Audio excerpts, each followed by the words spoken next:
It's the way his is like the disapproving school teacher, like, now, boys. All right, no more of that. All right, ice cold killer. Like, exactly. What can I tell you? That's what I'm like on in the street, you know. What can I say? It was in our contract. We had to. Shout outs to our boy Ozzy. Yeah, what else was in your contract? What else degrading did you have to do to get this gig? You don't want to know. Yeah, can't. You don't want to know. Okay. After 11 o'clock, the show gets really blue. All I can say is you have to go into Scoot's dressing room and take some goggles because, God, don't get it in your eyes.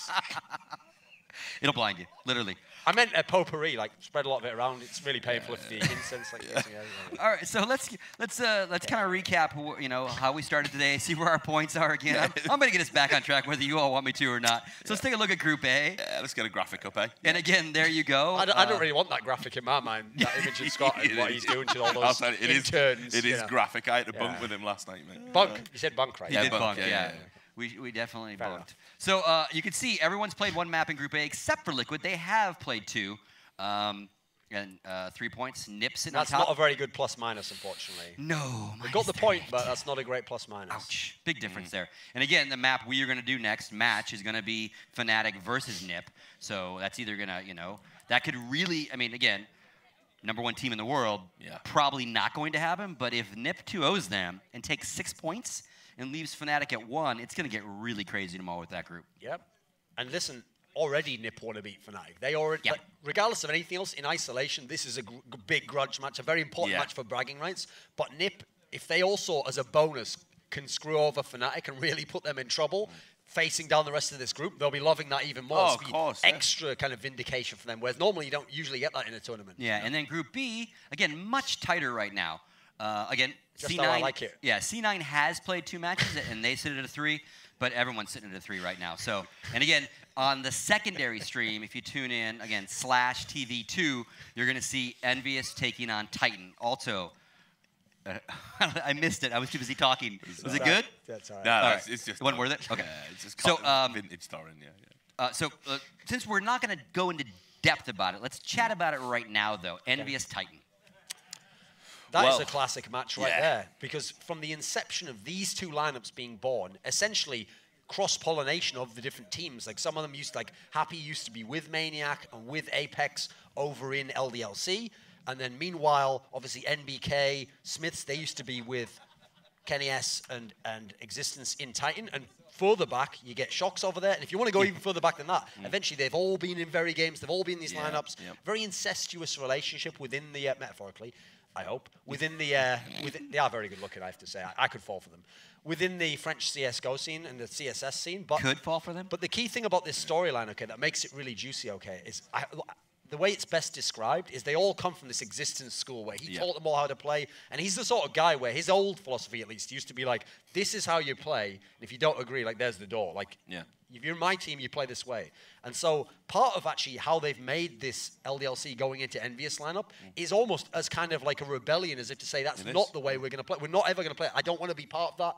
I want it to be looser and play off skills. And because they have the more skilled lineup, that's how they even want to beat this Titan team. But the Titan team stick with the Existence way, and they have tactics and all based on these things. So it's not just a battle of like brothers here, but it's like a philosophical difference. And that's kind of cool to me as a story. Oh, definitely. And of course, you know, the Shocks has been in that very games lineup with Existence on 2 occasions that come to mind where they had him in there and it was like, right, he's the best player, you know, best all-rounder in France, you know, can do anything, and he's come home, you know, with that tactical backing, the platform that's there. This is now going to put them over the top and make them just the dominant force in Counter-Strike. But they had to play the Existence way, and the Shocks way and the Existence way are non-compatible. They are non-compatible. Shocks needs to play how he feels it. You know, he likes to play off the spawn, do his own thing. You can't really give him roles. He needs to be free. Existence needs everybody to be disciplined. So it's this discipline versus a laissez-faire, to use a French term, approach. I don't know what that means, mate. It's all right. Yeah. GCSEs, mate.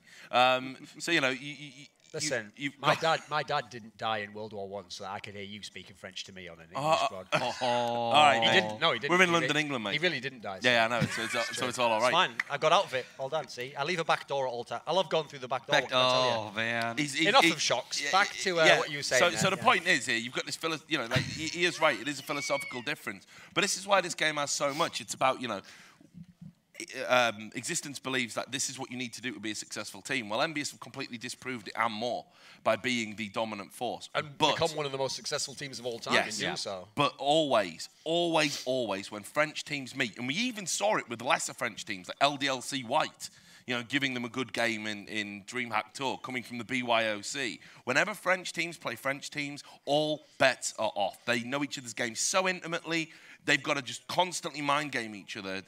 They're always close games.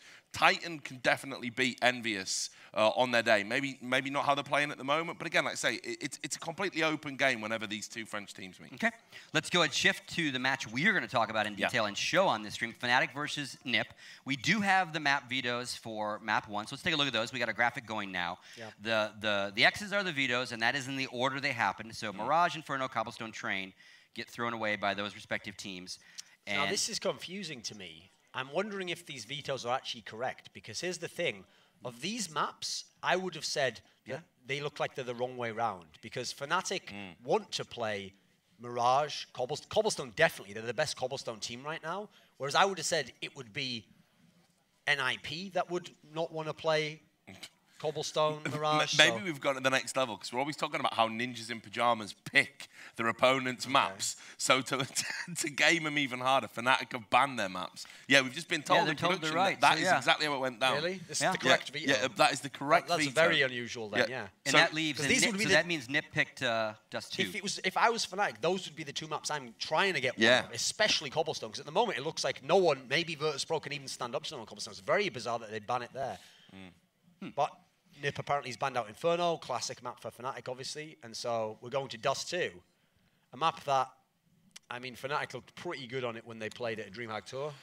Yeah, but they looked good in the reverse to how Fnatic are normally good. They didn't have a great CT side, but they were really good T side Dust 2. You know, so it's different. Before, it was all about locking it down. You know, they could get so many rounds of CT that by the time they went onto the T side, they'd just get over the finish line, no problem. Now what they're doing is they're actually having little, you know, shaky CT halves, but posting bigger rounds as T. This is under Flush's Okay, because here's what's confusing me. Look, why on the next screen are the vetoes reversed? I think it was they did the same vetoes, and like I said, it was NiP who banned Cobblestone and Mirage. No, the order's different. They're now putting the maps are different. So they've done the exact opposite vetoes on the second map, Scott. What are the odds of that? This is what they're telling us. I don't believe it. I'm sorry, I'm not a believer. I don't believe you would just ban exactly opposite like that. Okay. I'm just double checking my paperwork here to see we'll check. This, We'll see. it looks like. Okay. Well, I mean, this matches that. Whether it's accurate or not. Tell us about Overpass. So Overpass. So yeah, Overpass is not a map you'd expect these two teams to play. Actually, of the maps that are available there, I mean, why not Cash? That's available. Both teams like it. Dust 2, again, well, obviously we had Dust 2 before. You can't play that one. So Overpass is left. I'm surprised that you would pick Overpass over Cash, though. It's not a map. I mean, Fnatic have looked decent on it in the times they've had to play it recently. NiP haven't looked that great on it. It hasn't particularly been a great map for them, so I'm quite surprised by how this veto's worked out. I wonder if this is like, if this is really how it's gone, these two different aspects. It seems like they're going really deep in the mind games. And we're going to do the thing that you don't expect. Which you see, that's what I was going to ask you. Yeah, that's exactly what they are doing. If it was two other teams, I would say probably you're right, that maybe that veto has to be wrong. But actually, given the level of mind games and sort of Jedi trickery that they're trying to play on each other, it's plausible that the veto did go that crazy. That the choice was Fnatic's and they picked Overpass. If it just came down to the last two, okay. But they could have chosen Cash, and previously that's a very good map for them. So, okay, let's see. Don't forget, NiP have a very good record on Cash too. So maybe they're thinking, well, NiP on Overpass is actually more beatable with us on Overpass than it would be us versus NiP on Cash. Okay. So I think that's probably the mindset, right? Do you want me to give you, like, just for fun, I don't know who's casting this one, but I'll give you like a classic DDK level analysis for this. Right, I reckon the team that'll win this will be the Swedish team that really like impact the game most and are able to like hold down the other team. Whichever Swedish team does it, they'll probably win the game, I think. Yeah. Very insightful. Yeah. Can I have all my money in it? It's Semler and Henry G. He would never say stuff like that. No, not Semler. Now, just pondering it, do you think both these teams are so confident in the group side of this, they'll get out, no worries, that they intentionally want like did the bans its way, do some weird stuff. Like to play the lesser maps just to get that under their belt, so later in the tournament they've touched the maps. Again, and anything's possible. But here's the thing: if you're Fnatic and you were feeling confident, that Box Seminole game's going to wake you up. Yeah, because that's Dust 2. They lost it. Yeah, but not just because they lost the map. I mean, the second map was close as well. It wasn't like. Here's the thing that's crazy about those pick bans. Okay, when they played in the lower bracket final of PGL, the CCS in Bucharest. The lower bracket final was Mirage and then Cobblestone, and Fnatic dominantly won. And on Cobblestone, they won something like 16-1 or something crazy like that. So the idea that they've banned it, that's alone an insane gamble. I mean, it is a different team like this, and they changed the flusher calling. There is a lot of differences. Part of the only reason I can kind of figure out as to why they do this is because Fnatic have a very wide map pool anyway, and they've changed things up. And NiP, famously, they never really have the one map you're certain they're good on. They just seem to bring, they're just competitive on all the maps. So maybe these two teams think to themselves, it almost doesn't matter what maps we play. We're going to get into these situations we get into, and every map, it's going to be the same sort of game, same dynamic, and so let's just pick something weird. Well, we'll definitely. I mean, let's make sure that I'll get Martin's ear and say, hey, when we end up with a winner during that interview, let's kind of delve into this. Or ask why they did it. No matter who wins, because either way. Plus, as well, let's not forget. You know, if they're expecting that there's a possibility, you know, they could be playing each other in the final. You know, if they're both thinking they're going to get through the group, how much do you really want to give away in the group stage to get out of it? You know, if you've got things prepared, new tactics, and like I say, these guys, this is a grudge match. You know, NiP don't like the fact that they've lost the #1 spot to Fnatic, not by a long chalk. And there's a lot of local rivalries, people that know each other's games quite intimately. From that first major, it hasn't stopped. This rivalry is just getting crazier. So, you know, I mean, you need to apply a level of psychology to these two teams and how they're thinking about each other that I don't think exists for any other teams, you know, in this tournament. Okay, so let's dive into Dust 2. Same kind of questions, like for each team, like keys to victory.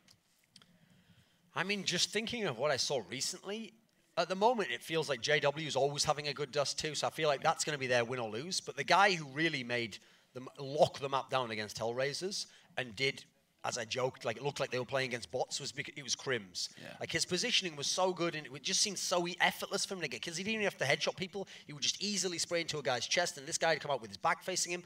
If his positioning's on, it's going to be so hard to get out that middle. He's just going to control it, and it can be very good. And just in general for both maps, I think you have to keep watching flusher, because even though he's the in-game leader, he's been going crazy the last few tournaments individually.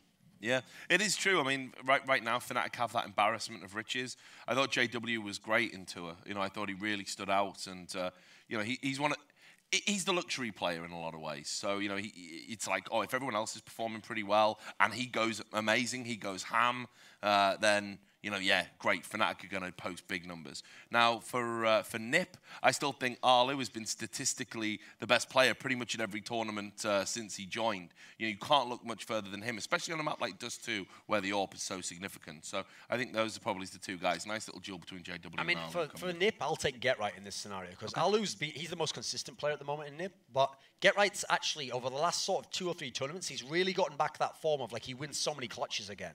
And that was what they'd been lacking. When they were getting dominated by Envious, that whole, like, hashtag NiP magic wasn't there, actually. They weren't winning the clutch rounds in the 1v2s. Worth mentioning as well, before we throw it to the casters, actually, you know, people know that GetRight's had ongoing health problems, and he's had a particularly bad bout lately. He's not coming into this fully fit or feeling great by a long chalk. So if he can still perform at a godlike GetRight level while he's under the weather, bodes very well for NiP at this tournament. But I think that can be a difference maker for NiP, because that's the thing. When he's in that mode, he can win rounds that should be on the odds, not won. Like the 1v2s, the 1v3s, the difficult ones where you have to make the right decision, you have to draw the enemy out. He's the master at that, and he's still kind of is shining in that role. He's really had a renaissance period to his career. And quick predictions. Go on, cat among the pigeons, I'll say 1 apiece. 1 apiece, okay. Yeah, I'm going to say 2-0 Fnatic. 2-0 Fnatic. I think it's doable. Thank you, gentlemen. Again, our players are ready, and our casters are ready, and this time, it's On Fire Semler and Henry G. Henry, please, just unbutton that. Come on, let it go, man. He's a businessman. Let it fly, bro. Look at him, the embodiment of 80s greed. Take it away, gentlemen.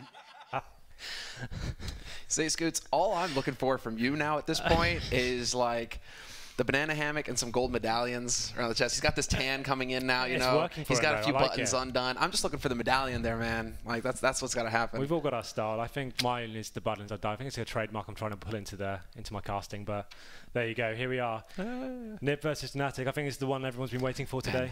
I know these guys are like going on and on and on and like going off on parallels and doing all sorts of things, but like the main thing is I think it does come down to mind games. These picks. It's straight up mind games. They're just trying to juke each other basically because these teams are so familiar with each other at this point. Like they're all like Pronax, they're all up in each other's heads. You know, I'm not going to say it's more of a vote system, but these maps make a lot of sense. Dust 2 right now, NiP looking really strong on the map. Fnatic not so much, and I think Fnatic left it in there as a gamble, basically. Absolutely, I see the way NiP approached that map is so perfect for their playstyle. I feel like they can read that map so well. The players they've got, the way they can enter it, all the bomb sites, and they can see how the CTs are playing every single time. I think it bodes really well for them. I think 1-1 is a very fair prediction for this series. I think Overpass, I think Fnatic really are going to I think that was like the big gamble as well there, that they were just like, you know, we'll let it slide and see if it gets in, and if it does, bam, we're gonna suck that in, because guess what? They just destroyed Hellraisers on land on that map, like demolished them. And so Fnatic right now, if they're feeling a little on the ropes, because they are, we also got some info during the break that apparently they changed up their callers halfway through in that last match. So, you know, Flusha called the first map, but then Pronax came in. There was a bit of a back and forth, and even Devilwalk had to get in. So it seems like there was a little bit of a mix going on Fnatic's side. Well, it's interesting when that happens, though, isn't it? Like when have they lost faith in Flusha's calling? Are they saying that's the reason they lost the map, or is it down? Like, surely for Flusha himself as a player, is he going to be doubting going forward when he has to call? Like, these guys aren't confident in my ability. Exactly. That's the main thing, right? It's just if you're going to say, okay, this tournament you're calling, then whatever happens, absolutely. Thick and thin, he's calling. You can't, like, that's the one thing where I was like, Pronax steps in and starts calling on Dust 2.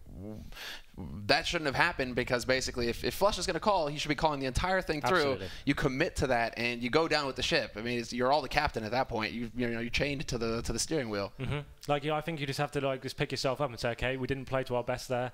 We had a bad game, but blaming it on the in-game leader and saying, oh, you're the reason we lost, we're changing you out now, you're no longer calling. Like, for me, if I was in-game leader and that happened to me mid-tournament, I'd be like, wow, these guys have no faith in my ability whatsoever. Like, after such a successful campaign in the previous tournament, like, I don't see how they can justify doing that after one bad map. But there we go. It has happened. It'll be interesting to see how these next two maps unfold and whether they continue with Pronax taking back the helm. Well, there's been a lot of road time for these guys as well. You know, there's maybe fatigue setting in as well. You know, there's things to consider that might not be happening in game per se, because everybody seems to be hitting their shots more or less. Sure. I mean, they struggled, but they still managed to get the job done and pick up the last map. There's other factors to consider just as far as like how the team is actually like holding up right now.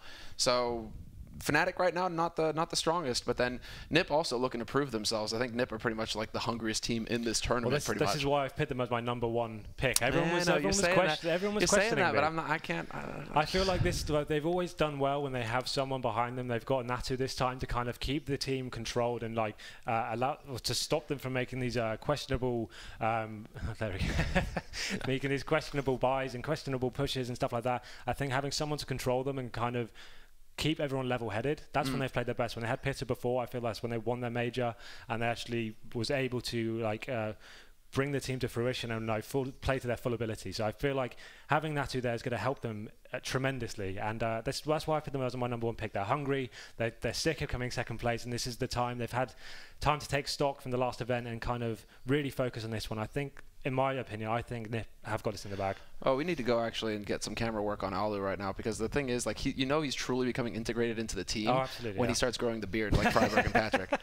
Like, the guy's got a full-on thick beard going. I'm just like, you know what, Alu, if you win this tournament now, you're never allowed to shave again, pretty much. Like, that's it. You know, you can't change. You know, it's like the superstition. You know, you got to wear the same underwear. You got to do the same thing. You rubbed your foot twice on the carpet, you know, in that key round. You know, you got to do that every time. So, Alu, you have to keep the beard, man. Well, just coming off Dust 2 first, I think NiP seem to favour the T side, in my opinion. How do you see that going down? Do you want Fnatic to go CT first? How do you think they're right now? We know they're weaker on the map generally. How do you see what's the stronger side for Fnatic? I'm kind of annoyed, again, coming back to the point annoyed that they changed up the in-game leader, because if things worked out so well with Flusha calling, them going back to Pronax might bring back old habits that NiP might be familiar with, whereas if it's Flusha the calling, they may be able to catch NiP off guard with some quirky shots, because I mean, Flusha, he is a bit of a sneaky snake in the grass. I mean, sick lurker, he's the clutch man. If he's calling the shots, he might be able to pull something out of the hat that actually catches NiP off guard. So I'm kind of frustrated that they go ahead and change midway like that. Last week, like everyone on Twitter was like singing his praises and saying what a nice change-up it was and a fresh approach he brought to the game. And everyone was like, on my Twitter release, it seemed like everyone was saying, like, what a fantastic move, like bringing him in. Like they seem to have changed their gameplay and it's working really well for them. He had some crazy confidence as well. Like we were talking about it really quick at Tool, and he was just saying, well, we haven't lost a pistol round yet. He was just like, just like, and I'm like, okay, Flash, great. That's sick to see that actually, you're confident in your calls, and it seems like everybody else is as well. You guys are winning pistol rounds, you're winning matches decisively. Sure, you looked a little shaky versus Hellraisers in the first map, but then you just like it's like biblical thunder, that just rains down on them after that, and Fnatic just completely destroy them.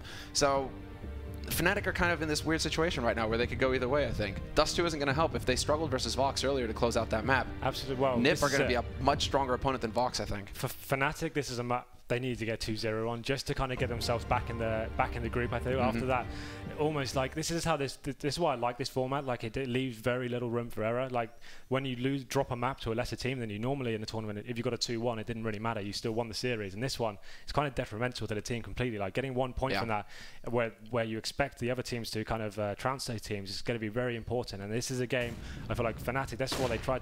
They're probably very happy Overpass coming to the mix because they actually have a real good chance here. In my opinion, NiP have always strayed away from playing Overpass. It's one of the maps you kind of see them vetoing quite often, and like we saw them do it in the last series against Liquid. They vetoed it especially. So if they left it in the cards, if they've been trying to work on it a little bit with not to. I mean, maybe Encore were pretty damn good at Overpass as well. One thing though is just, man, I don't think you want to let, if we're going to go off of like recent results, right? And of course it's basically Hellraisers because that's one of the most dominant tournament semis that we've had so far, at least as far as Fnatic is concerned, in terms of like one single map. They completely destroyed them. So, but that was like near perfect like CT play on Overpass. So it's like if Fnatic start over like CT on Overpass, they could just completely destroy NiP. They could go round for round, and they played a site, just aggressive up mid, aggressive on long, never allowing their opponents to set up, never letting them get comfortable, and most importantly now since the change to A site, never allowing them to just walk up to the A site by holding passive and then just execute for free. Fnatic were always in Hellraiser's face. They were always pushing them.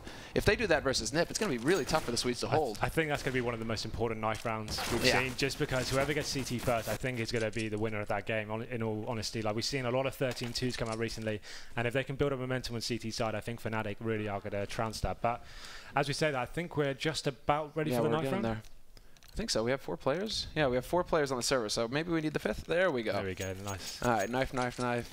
I think like knife rounds of Dust 2 aren't as important as other maps. I think both teams are comfortable on either sides. Like for me, I think NiP plays such a fantastic T side. I'd like to see them take that first. I feel they play that, like I said before, they read the game so well. They're so good at getting information all over the map and kind of executing and exploiting the way the CTs are set up. It's very hard to play against NiP when they get in. They're firing on all cylinders, hitting their shots and kind of exploiting you. They don't do anything that's too readable. They kind of work out where you are and then walk out together and then explode onto a bomb. So that's what I like about their T play.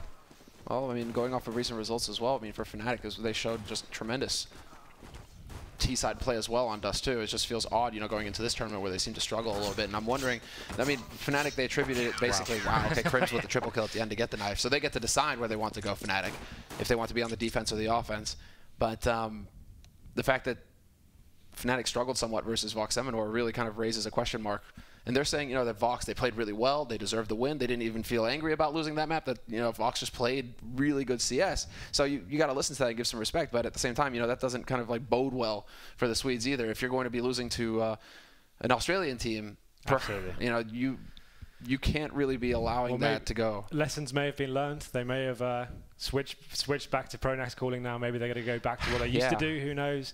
Maybe they'll be more comfortable with Pronax calling on this one, going back to the classic Fnatic playstyle.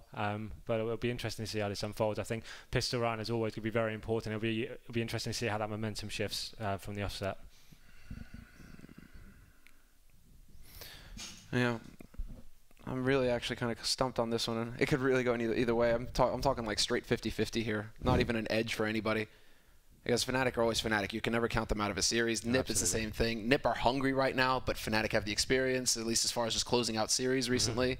I mean, sure, this is a best-of-2 scenario, but you still got the likes of Olafmeister, Crimson, JW on this map. It's like that triple combo. Like statistically, like Crimson, Olafmeister, the best players in Europe right now. If they're hitting their shots and getting in there, like it could go either way. Like you can never count them out. That's the whole thing. The other thing that we have to go off of as well is that NiP, they've had one series today, and that was versus Liquid. Yes. And you know, it's like, yes, Forrest was like hitting these 6 shots and everything, but it's just like Liquid never even loaded into the map. It was just this complete and utter roll, this dumpster dive for NiP. So it's not a lot to go off of as far as their shape right now. We can say that that's a great confidence builder for them, and they're going to be going in fired up for this map. We're into the pistol now, and CT side has been selected. Actually, no, Fnatic won, so they decided to start T side. I think that's a great call by them. And already, look at this, pressure on to exist, but there's 3 guys alive on this B site. And this could be quite telling here. This could be very interesting. Quite a focus on the B side as well, because they had a man holding mid as well there for NiP. You can see they've got the bomb positioned outside long here. I feel the players here just trying to sell some sort of information to NiP and possibly executing the bomb out long perhaps. Looks like they're going to kind of fake a mid-B split. So it looks like NiP are buying into it as well. It'll be very interesting to see how this pans out. How do they do a good job? I mean, Pronax now, he's going to run through. Not sure, he did not spot the man, Alu, who's holding very close here, beneath scaffolding. Yeah, they didn't spot him, but they're spotting. I mean, now NiP know that they're backing off, and this has got to raise some big alarms here for NiP. They've got to be wondering what the hell is going on. Absolutely. Are they going through lower dark right now? That's why NiP haven't rotated off yet. They don't know if they've gone into lower dark, into upper, if they're going to still come on to B. Get right needs to get some info here. Yeah, NiP's still committed to this bomb side. They still have a feeling it's going to be B. You can kind of see this. They're kind of edging out towards now. They kind of got a feeling this might not be happening. And Fnatic setting up here for the explosion onto A. 25 seconds remaining. This is going to be their final move. And the next frag is going to decide this, I think. That lurk. What a lurk. They were practically all the way up Cat by the time Get Right looked and found out. Free bomb plant for them. And now Fnatic have all the time in the world. They've got 2 guys holding on Cat. 1 guy already in Longhouse. Yeah, this is very nice play for Fnatic. They've got a perfect positioning here. This should be quite a clean sweep for them.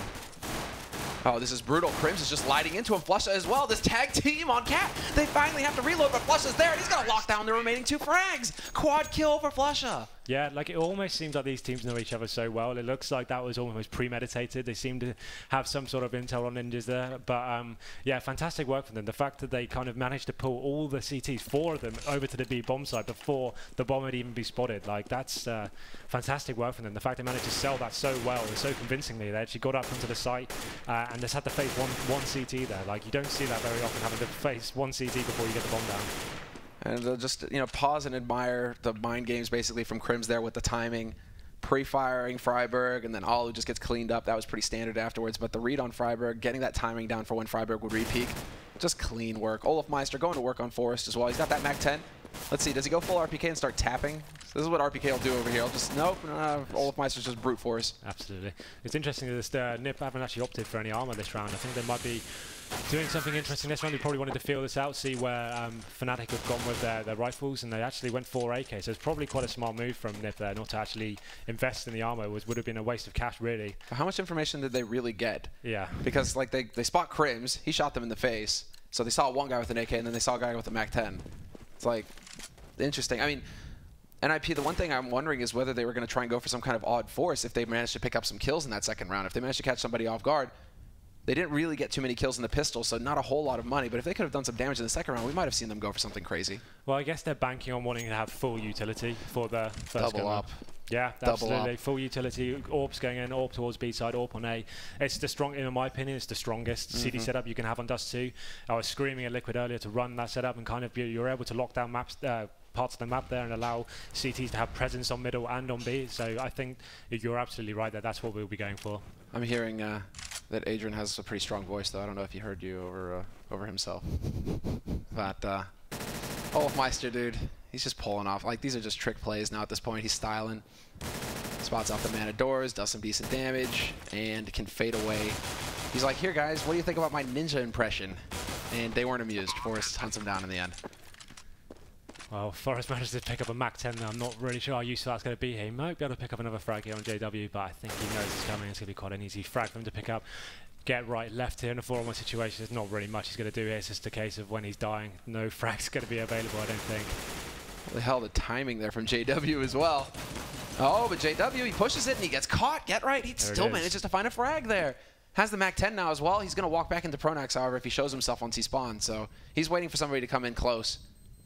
He wants to go at it, but he turns away from Flusha, and there's the Frag. So 3 rounds now for Fnatic. NiP going into the 4th round. Now we get to see what they're going to spend their money on, and it's only a single AWP. It's only going to be on Alu. Forest not going to go there, even if he had the money. He did have the money to go for a glass cannon if he wanted to.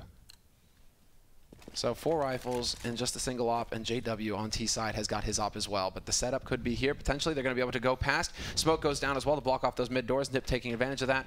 And they're going to be able to skate on past to the B site pretty freely there. No information really gained for Fnatic in this. Nice nade on a get right though, and that's going to bring him up a little bit. And what we're seeing from Fnatic also, fairly standard. Super passive hold from JW over in T-spawn. Just making sure that he's got control of long if anybody tries to push there. But they have given up control of mid fairly early, Fnatic. Now they start to work their way into upper dark, and I'm curious to see if they're going to try and hit some kind of time. Are they waiting for a trigger here? You can see Flush has actually got some good positioning on short there. I assume he's going to be trying to sell a fake here, trying to keep the CTs on the A bomb side while these guys waiting for that call to say, yeah, I've kept CTs here, make your execution now. You can see there's something in the back here. We can see actually JW still at T spawn as well. Whether he thinks the CT is going to push here, it's going to be very interesting how this pans out. We can see the bomb is still over towards B, and Crim's actually sneaking his way in here. Forest actually has no idea he's right next to him. Oh, and Forest is not going to hit that timing, and there you go. Perfect timing from Crims with a punish. Exist gone as well. Crims single-handedly opening that up. And Forest, that single spray cost him dearly. Alu not going to hit the shot on Cat. Get right, however, where did he come from? 2 kills for him on the B site, and he stops that bomb from getting planted. Still a man advantage here for Fnatic, however. Freiburg and Alu alive. Alu gets pinned down in CT, however, but that opens it up for Freiburg. Tag team duo over here. Freiburg in mid with the flank on Flusha. And now a 2-on-2 scenario. Both ops have been swapped back to JW and Olofmeister, both rocking them. And that was one thing. Fnatic went for the double op at the beginning. So they've had this all along, but this is going to be very tough. Yeah, there we go. Go back to a rifle so you have a few more bullets to play with. It was interesting why JW held outside long there for so long. It wasn't really part of the team, and now he has made his way back into the bomb site. It's going to be very important frag there, and a great hold from Fnatic, and good round from them. And I think that it was a strange round for them. They managed to get that short control, and they had the AWP, the outside long doors there, kind of expecting the CTs to rotate more and kind of react more to that B push, but they never seemed to come to it. But good entry frags there from Olofmeister as he went into B. Like Forrest just didn't see him coming in. He managed to take a little bit of a spray and got caught with his pants down there when he came out of it. But it's going to knock NiP onto an eco here, and that's big damage there onto JW. Was it a triple quad nades? Something like that. I mean, 16 HP left on JW, and he's falling back fast. They aren't going to be able to push him down. Instead, it's Exist getting caught out on the B site, and this is very good communication. This is just Fnatic reacting to what they saw from NiP. The fact that there were so many nades at Longhouse, that tells JW everything he needs to know as far as the disposition of the Ninja's forces. Quick reaction from Fnatic to basically push onto that B site for free. And so this is going to be a very, well, you know, last time I said that, Get Right got 2 kills, so it's not going to be a clear cut. They can still do some damage here, NiP, but as I say it, simultaneous kills across the board, and Fnatic get up to 5 rounds, and 5 players survive there as well. This is going to be fantastic for the money. As we can see, Olofmeister sitting on 10,000 at the beginning of the round. Well, as we said earlier, we can see Alu and Forest now opting for the double orb. I think this is a very wise choice from them. They need to get control on the map and have that information of someone spotting into the B tunnels and getting some actual info back as to what's going on, so the T's just can't walk in so easily like that. So yeah, so you can see Forest is in position already. Oh no, he goes past. He goes past on the boxes. So this could get tricky because now Forest it means that Forest is going to be alive at back plateau. Perhaps going to try and take that peak later on. Fnatic are still just kind of holding over here. One guy up on Cat. They've already snuck Crims out on long, but they've got the 3 guys in upper dark right now. And are they going to be able to pick off Forest? I mean, that's the key. Either they've got to use the same smoke that they used last time, or they've got to just pick him up flat out. You can see some heavy force being used there on short by NiP. That's great work from them. Forest doing some big damage there. Will he go for the 3rd one? JW just waiting for him there. Bomb is on hand though. He's going to have to make his way out of there. He's got that, but now he's lost his teammate Crims over at long, so it really is going to come down to JW, and that's the main issue.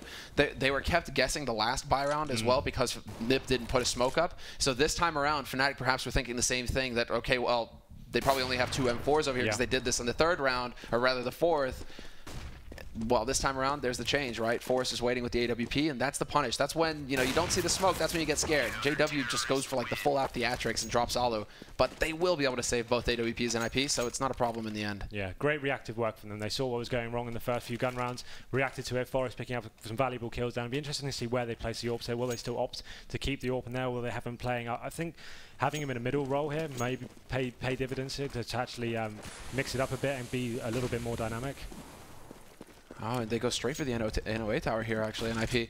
We're going to see. It's become pretty standard now to put some spray through the mid doors just to make sure that that tower doesn't catch you off guard. Sure. We'll just see. We'll see if Fnatic are going to be thorough about this or somebody's going to go jumping straight up onto the box. There's Crims. The likely angle holding that B slow, but then he walks right in. He still gets the headshot onto Freiburg, though. Guess what exists? You just lost your legs. Pronax finds the shot, and there's the punish. JW getting boosted up to get that shot on to get right. What is this? Fnatic are going out of control right now. JW another kill, takes out Forest. Yeah, that was great play from there. Like, just that read of being able to boost up. Even in the Molotov, there's no fear at all. Just getting up there, getting such valuable frags. He's going to leave Alu in a 4-on-1 situation. I don't think he's going to set that up, and down he goes. That could be detrimental to the economy, I think, on NiP. You can see, yeah, devastating. Like, that's going to be very hard for them to pull back from this, especially at the scoreline lying at 6-1. It's going to be a tough call for them. I think they're going to have to try and get a few PT50s here and kind of cause some damage, but there's not really much I can do. When JW is hitting the shots he is, it's going to be, as long as they play this correctly, I don't see them really causing that much of an This should be a very fast push for B right now because JW only saw the one go past. He didn't even take the shot because Greed is good in this case. He was waiting. Forest with the USP is going to get a headshot on the Flusha somehow and actually get 2 kills. Well, they managed to clear up the defense. There's still a man over there. That's Freiburg, but he gets caught by Pronax. And in the mid, JW not going to get rushed down this time. Alu trying to change it up, however, and he's going to hit that timing. But JW reacts in time and actually manages to pick him off. So 7 rounds on the board now for Fnatic, but that's just basic textbook play right there. JW looks mid, he spots one guy. Fnatic are like, well, great, we got a B spawn. You know what? Let's go B, guys. Absolutely. Well, it's going to let's see how NiP might have the double eco here. It's going to be forced onto got a couple of Deagles and PT50s there at 5-7. But like this is it's slipping away from them slowly. They really need to get back into that dual AWP setup, I think, and kind of mix it up a little bit and get the first frag just to get the momentum back in their favor for the next round. That's harsh for Get Right. Doesn't get a single shot onto the man pushed out there, and that is going to be Crims already with the entry. They managed to spot out the push on Cat. Flusha holding at top mid, manages to have some success there. Second man on Cat and 2 guys at mid doors right now. NiP, they've given up on the bomb sides. They're like, you know what, we want to take a fight. We want to try and catch one of you guys off guard. But so far, they are just, nothing is going their way. Crims, Olafmeister, everybody getting a piece of the action here.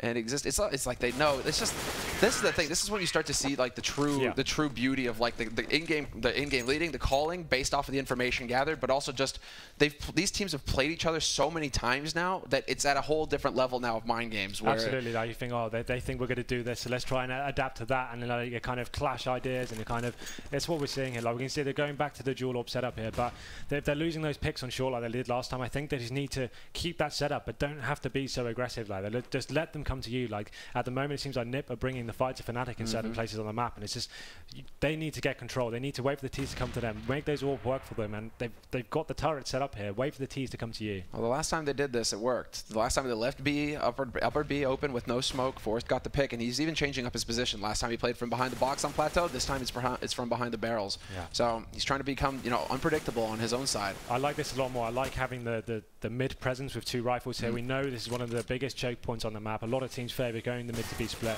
Having 2 rifles here is a lot more beneficial, I think, than playing 2 people on short. It's such a 50-50 gamble. You've got no crossfires really set up on short. In this area, you're actually able to work together and cause some real destruction here. And you could see Fnatic kind of read that. They've seen that presence is middle, and now they're going to go into their AXQ, I think. They're going to try and get JW to work a pick, and then they can go into a full AXQ, yeah. This is the true power as well of this double op setup, because not only do they have B locked down with Forest, now they have Alu in this crucial position watching cross. This is what it's all about here. Alu, we'll have to see. Fnatic usually very good about hitting the flashes through. They've got plenty of them. So they're going to go across, and Alu's going to be able to pick off Pronax for free. Gets the second one as well. Crims is down. He could go for a third as well. JW flashed. Alu gets him. And a quad. No, he gets shut down by Olaf. And Olaf actually getting 2 kills there. Brings it back somewhat. Where did that bomb get dropped, though? It's all the way on Cat. 10 seconds to go. He's going to do very well to get his down. He can probably get a quick short run down if he's lucky, and he probably should do here. But that is exactly what I was talking about with the turret setup. Ali doing fantastic work there. And those aren't necessarily easy shots to hit as well. I'm really surprised, though. Fnatic tried to go for the lurk. They tried to go for the scrimmy play where they're like, okay, well, we're just going to sneak our way up there without any nades. But that's what happens if an op is holding that angle and you don't flash him or do something to force him off of it. Well, that's all they had to do. Like before, NiP, like I said, were pushing up on shore and like getting themselves into gunfights were unnecessary. The bomb was nowhere near the bomb sites. And then now the Fnatic just walked into Alu's AWP there. That's all they had to do. Let's make them work for it. Make them have to use their utility before they can even make their entrance onto bomb sites now. And I think the Fnatic had to learn from that, and they're going to have to play a bit more tactically. They're going to have to smoke off these choke points if they're going to want to walk up onto these bomb sites without any aggro at all. Well, it's going to be like, once again, back to basics here. And NiP as well, going back to basics. They use the HE or they use the smoke, basically, now to cover the info so that JW can't just relay that immediately to Pronax and say, you know, I only spotted 1 or 2 guys cross to B. They don't actually have that information to go off of, so they're going to have to start moving forward. Wow. Double nade right into mid doors, and another one as well. Very thorough work here from Fnatic. They really want to punish anybody holding close. Again, you know, that lack of information. Fnatic just, okay, we'll spend $300 a nade just to make sure that, you know, if you are close, you're going to be in for a real bad day. Yeah, I think this is the play style that's going to get NiP the rest of these rounds. I think they need to hold back, wait for Fnatic to come to them, and then they can work with the crossfires, make the way work for them. And like you can see, that like Forest can just lock down that B bomb side now, and they haven't got that mid presence here, but they've got that classic B setup of the support player in B watching middle, and then they can kind of they've got options there whether they want to kind of push B or kind of bring the fight to them. So here we go. You can see Fnatic actually setting up. Here we go. This is what I was talking about. Now they know the AWP is set up on A. They need to have a more tactical approach to it. This is going to be smoke into CT, 2 smokes on Cat, isn't it? No, it's just going to be the single flash. I mean, Getright's going to find Pronax. He jumps straight down into CT, and once again, this is just going to keep happening. There's finally a flash, but I think that was a team flash coming in from Getright. Getright's hungry for some frags. He wanted to get in on the action. Alu, finally a smoke goes down to block off Cat. He's going to have to change up his position with the help of Freiberg there. Olofmeister actually catching out Alu, though. Tag team situation. Flusha gets the first man, but he can't readjust his spray for the second, and now it comes down to whether JW can actually get the plant with 7 seconds left. Of course, he's going to get denied if Exist is holding close an element, so fine hold there this time around from NiP. And Fnatic still feel like they're testing the water. Like they're seeing what works and what doesn't. It's not like they're in any risk of ecoing anytime soon. Even now, they've still got 9,000, 8,000 at the end of the round on nearly 2 of their players. But that was just, with that setup on Cat, I was actually expecting some smokes to go out for them to start, you know, just getting rid of Alu. After what happened the round before, you would assume that was what was going down. Smoke off the crossover there, and then make your way up with a couple of flashbangs. But they kind of drop one player down to CT spawn and just lost him straight away, and then lost a couple of AWP frags as well. Like I think now they're going to kind of realize that's happening. I think that they need to slow the play down and kind of work it a bit more methodically. Yeah, I want to see. I mean, if you're going to go for that kind of drop, you almost have to go for like a Hellraiser style with like the smoke down, and then the man jumps into the smoke, and then it's like a 50-50 guess if he goes CT or if he goes up CT slope. So we'll see how Fnatic go about it. I mean, they have some nades as well to work with this time around. Only 2 smokes, however. Full sets on JW and Crims both. And just now they start to move in through mid. Crims is cleared out upper dark. He's cleared out lower dark now. There we go. Very thorough, checking the angles. And JW's actually worked his way out onto long. So how does this influence things, basically? With JW up on long plateau, do they actually ever take this fight in NiP, especially if Crims gets an entry onto Freiberg? I don't think Freiberg had to take that fight at all. I think like they had the advantage there. They've got positioning, they've got the AWP set up, and now they're going to be on the back foot completely here. You can see the positions aren't great. Alu's been forced down into CT spawn, and this can be a very, very hard hold for NiP. And you can see, look at this, Alu's completely smoked off now. What's the plan here? Do they save guns, or are they going to have to try and retake against 5? I think it's definitely like, yeah, it's getting into the save territory.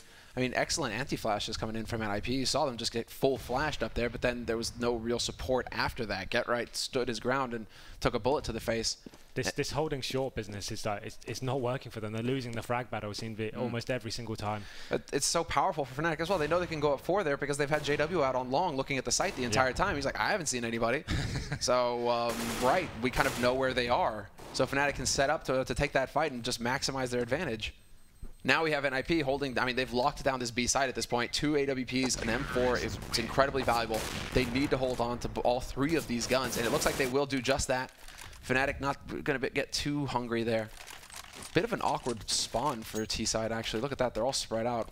I wonder how that affects things here. Well, I think that Fnatic's approach right now, they're not doing anything spawn-based at all. It's kind of just feeling the map out, like you said, clearing out the tunnels, clearing out short A, kind of working out where the CTs are, and then they're adapting to it. So as long as they can keep doing that, they don't really need to base anything on spawns here. We can see JW actually in the lower B area. He spotted him. He spotted him. This could be horrible for Freiburg now. Just need one more pixel. He knows he's there. Oh, and Freiburg, gets out of dodge just in time. Double nade, in fact, and Alu's the one taking the majority of the damage in that situation. So that's going to be a little bit frustrating here.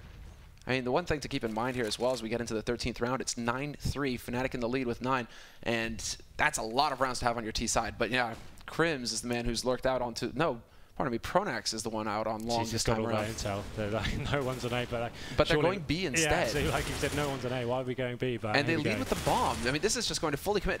This is very odd here from Fnatic. This fully commits them to the site at this point. There's no backing up if the first guy onto the site has the bomb.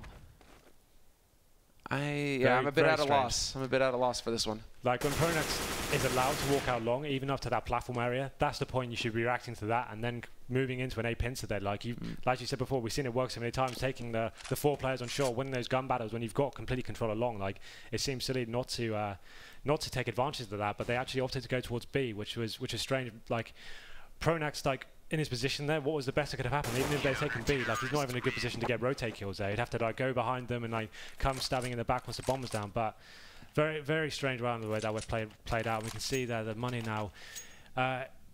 Fnatic actually still do have the AWP in hand, so Olaf Meister is actually the one picking this up here. They're going to swap over.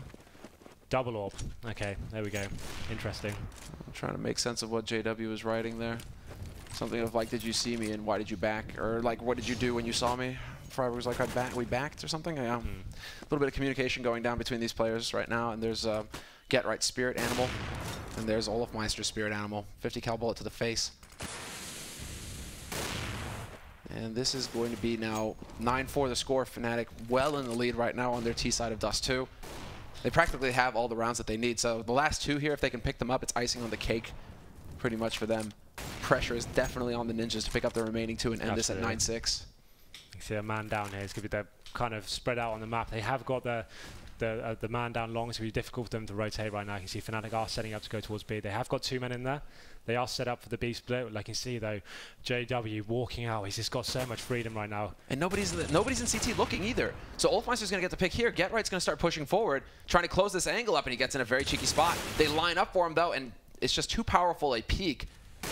And JW's now going to take the fight at will with Alu. He's even got that pop flash to go out there. Man gets into CT fast enough, though. That's Freiburg, last man alive here, 1v4. He's going to set up a flash of his own, goes for the jump, and JW tries to go for that flick, but it's not going to be fast enough. Nice attempt with the pop flash, but Freiburg, you're caught in a box. You got nowhere to go, and Flusha, he hunts you down. 10 rounds for Fnatic. Yeah, it's interesting how Fnatic just seem to have a player lurking out in these really important positions on the map with no confrontation whatsoever. Like the fact he could walk out there with JW with an AWP as well. The fact no one's challenged him whatsoever. Like it just gives him so much intel. I say, guys, we can go straight into B here. Like I can smoke off spawn for you. You guys can get in straight in there 4-on-2. Like no problem at all. And you see, it's gonna be a very, very ropey buy here coming in for NiP for the last round. And that was a bit awkward there for Flush. I think he got tagged by that HE, so that stopped him mid-air. And that sets it up. I mean, he still manages to pick off Exist here. Freiburg now going to be hiding at cars. He's got support from Alu as well. Long range with that M4. But look at this push from Get Right. Upper dark, he's getting so much information now. His teammates should be able to just collapse on this A site and start holding it long because Fnatic, they're going to start pushing his 5. It looks like they're leaving one lurking man behind. That's Crims holding it long house to make sure that NiP can't wrap around. This is definitely Fnatic. I'd say with the advantage still, just because of the firepower that they have. Just look at the guns compared to them. Like keep it long range, stay down long A. Once they get the bomb down, it's going to be game over for them. They just need to get a decent plan here. But we can see Freiburg actually trying to make his way through the smoke. They got a little bit confused as he got up there. And here we go, 5-on-3 situation. Very difficult for NiP to get back into this. They got no one actually on the bomb side at all. But Alu has gained some sort of positioning there. And Flusha going so far as to pull out the CZ 75. Well, Forrest steps forward and takes out Olafmeister. That's one missed shot. Pronax takes the fight and loses to Freiburg. 2-on-3 scenario now as JW picks up one. Flusha catches the other one mid-air, and that leaves Freiburg all by his lonesome in a crossfire. Great work. 11-4. I mean, it's a terrific first half. T-side as well. When it almost feels like Dust 2 is starting to shift back to the T-side now. For a while there, it was like CT side, and you just started seeing teams like lock down the map, but for at least the past, it feels like 2 to 3 weeks, if not a month, we've started to see teams getting more and more T-side rounds now on this map.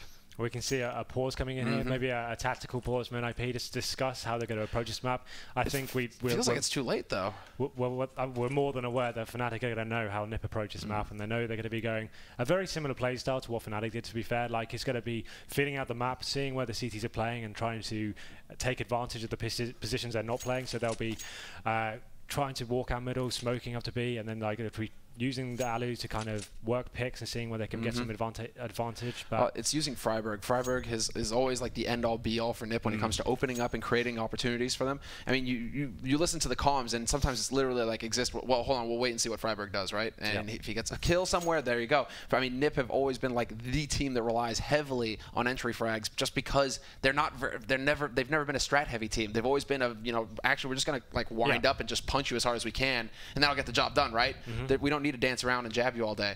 So, welcome back, guys. I mean, as far as NiP are concerned right now, I really kind of wish we'd seen this pause come through towards the end of the first half, because now it feels like it's almost too little too late. You've got 4 rounds. I mean, sure, it's NiP, and they're like the kings of 1 round at a time. Just slow grinding, you can never count NiP out. They always find a way to get themselves back into games. And I think we can see Freiburg's actually got himself a Molotov and smoke there, so looking like they're going to be setting something up for a little bit more tactical than what we're used to seeing from them.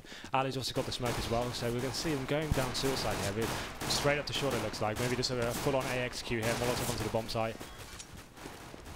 And there we go. Pronax gets obliterated by Freiburg. Man holding on Cat, however, that's going to be JW falling back, and Olafmeister's dropped dangerously low as well. JW, Forrest was looking for the knife there. Straight up punish.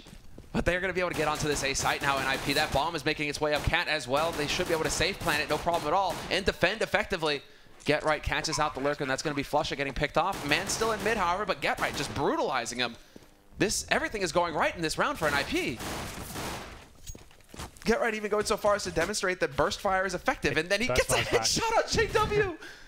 That was, perfect round from NiP. Like, oh my God, Get Right. Using the spawn there, going down the suicide alley, getting straight up. They knew what their mission was. They got straight up, got the first frag there, Freiburg. We know how good he is at entry fragging. And Molotov off CT spawn, knocked the CTs back, and it was just a nice, clean round from them. And we can see them opting for the rifles here.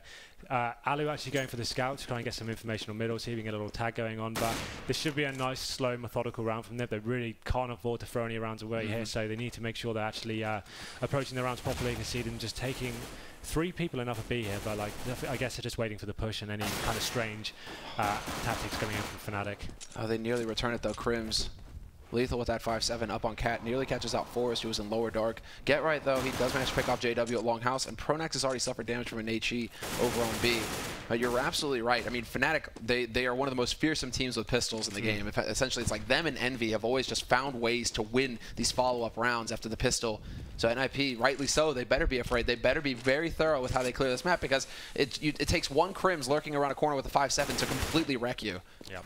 There we go. We can see one man waiting there on the ramp for them. He's got to pick up 1 frag at least, and it's not going to happen. It should be a pretty simple round here. Just getting the bomb down and holding it from short shouldn't be a problem at all here for NiP. Fnatic have got armor here. It'll be interesting to see whether they actually go for some exit frags here, or they actually try to take people down on the bomb site. I'd imagine they're probably just going to try and save the 5-7s for next round. I think so. I mean, they have quite a bit of gear on them, 4,400 worth of value right now. Yeah. 2 Kevlar, CZ, a smoke. There's no reason to throw these away. Yeah. So they should just be taking passive positions and waiting to see if NiP are going to get greedy.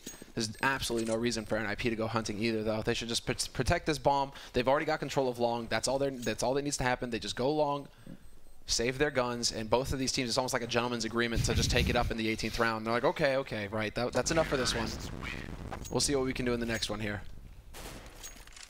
I wouldn't be surprised if NiP actually stepped it up a gear here and actually utilised the spawns. We can see Get Right here has got quite a nice spawn for long. He might just go for the intel straight away, see if the CTs are playing long, see if he can get that initial frag just to kind of work out what's going on. He's aware there's armor still in the midst of them.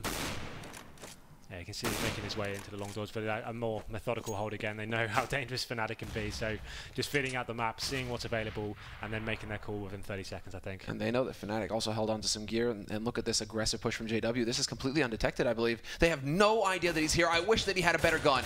He's not going to be able to pick up that kill, will he? He needs to land one more shot before he finds the headshot.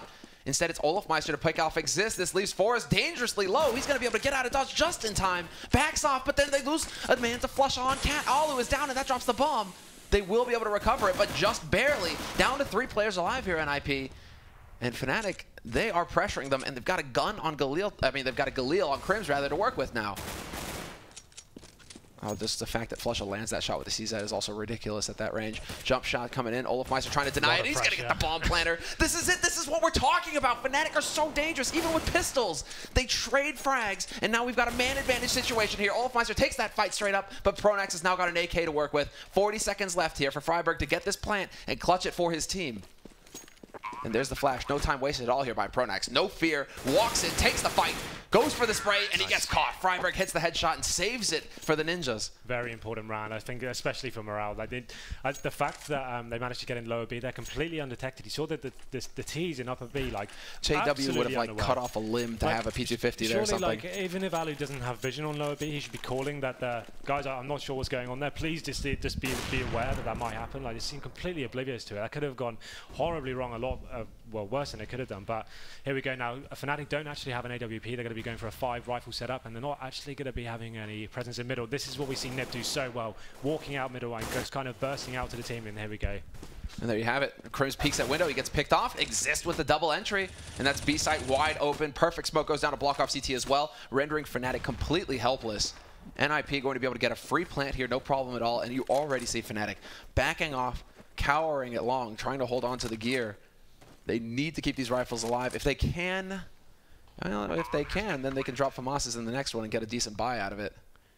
It's weird when you know a team like NiP so well, like you cast them so much, and you know that's the position on the map they most favor, especially. You'd feel like Fnatic would take some precedence on that map in that position quite early on in the round, but the fact Exist could just walk out there and get 2 fragged quite easily was pretty surprising there, and we can see Freiburg is wanting to have. And he takes off JW. JW doesn't even land a shot there. This is big. He's going to get caught by Flusha, but that's all the information that they need. At this point, Exist is going to go for ham. Dude, 3 kills this round from Exist. This isn't exactly, I mean, he isn't exactly the entry fragger. Yeah. You know, you don't really expect him to walk in there and just lay waste, but that was his round to shine. And 8-11 to score now. NiP slowly but surely walking their way back into this game. Yeah, round by round. This is what we come to expect of them. We'd never count them out of the game whatsoever. They've got themselves in a very nice position here. Another full eco coming in for Fnatic, and they're gonna.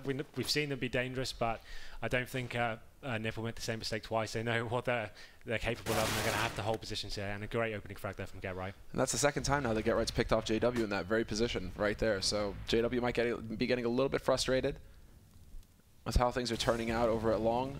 As far as the lurk is concerned, though, Exist steps forward. Another entry frag for him, clearing up that B site. Man is caught at the doors, but they're going to quickly turn this into a B split, it looks like. Or they might just rotate the bomb safe. Yeah, put it in through upper, and just, well, worry about Flusha when you find out where he is. And it didn't take long. He actually came to them.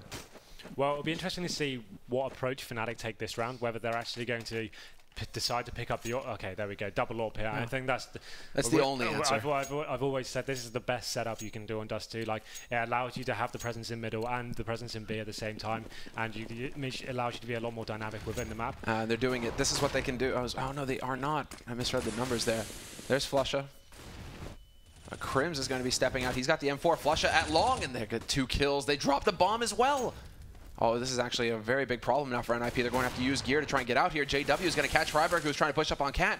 And now it's Alu and Exist, the last 2 members alive here for NiP. Alu spots the man go past onto A slope and decides to fall back. He doesn't want to take that battle just yet.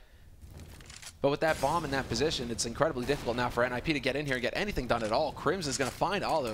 Just too many angles to worry about at that point, and it's going to be utter confusion. There's no predicting where Fnatic will be on the map. Once they have control of the situation like that, they could be anywhere. Yeah.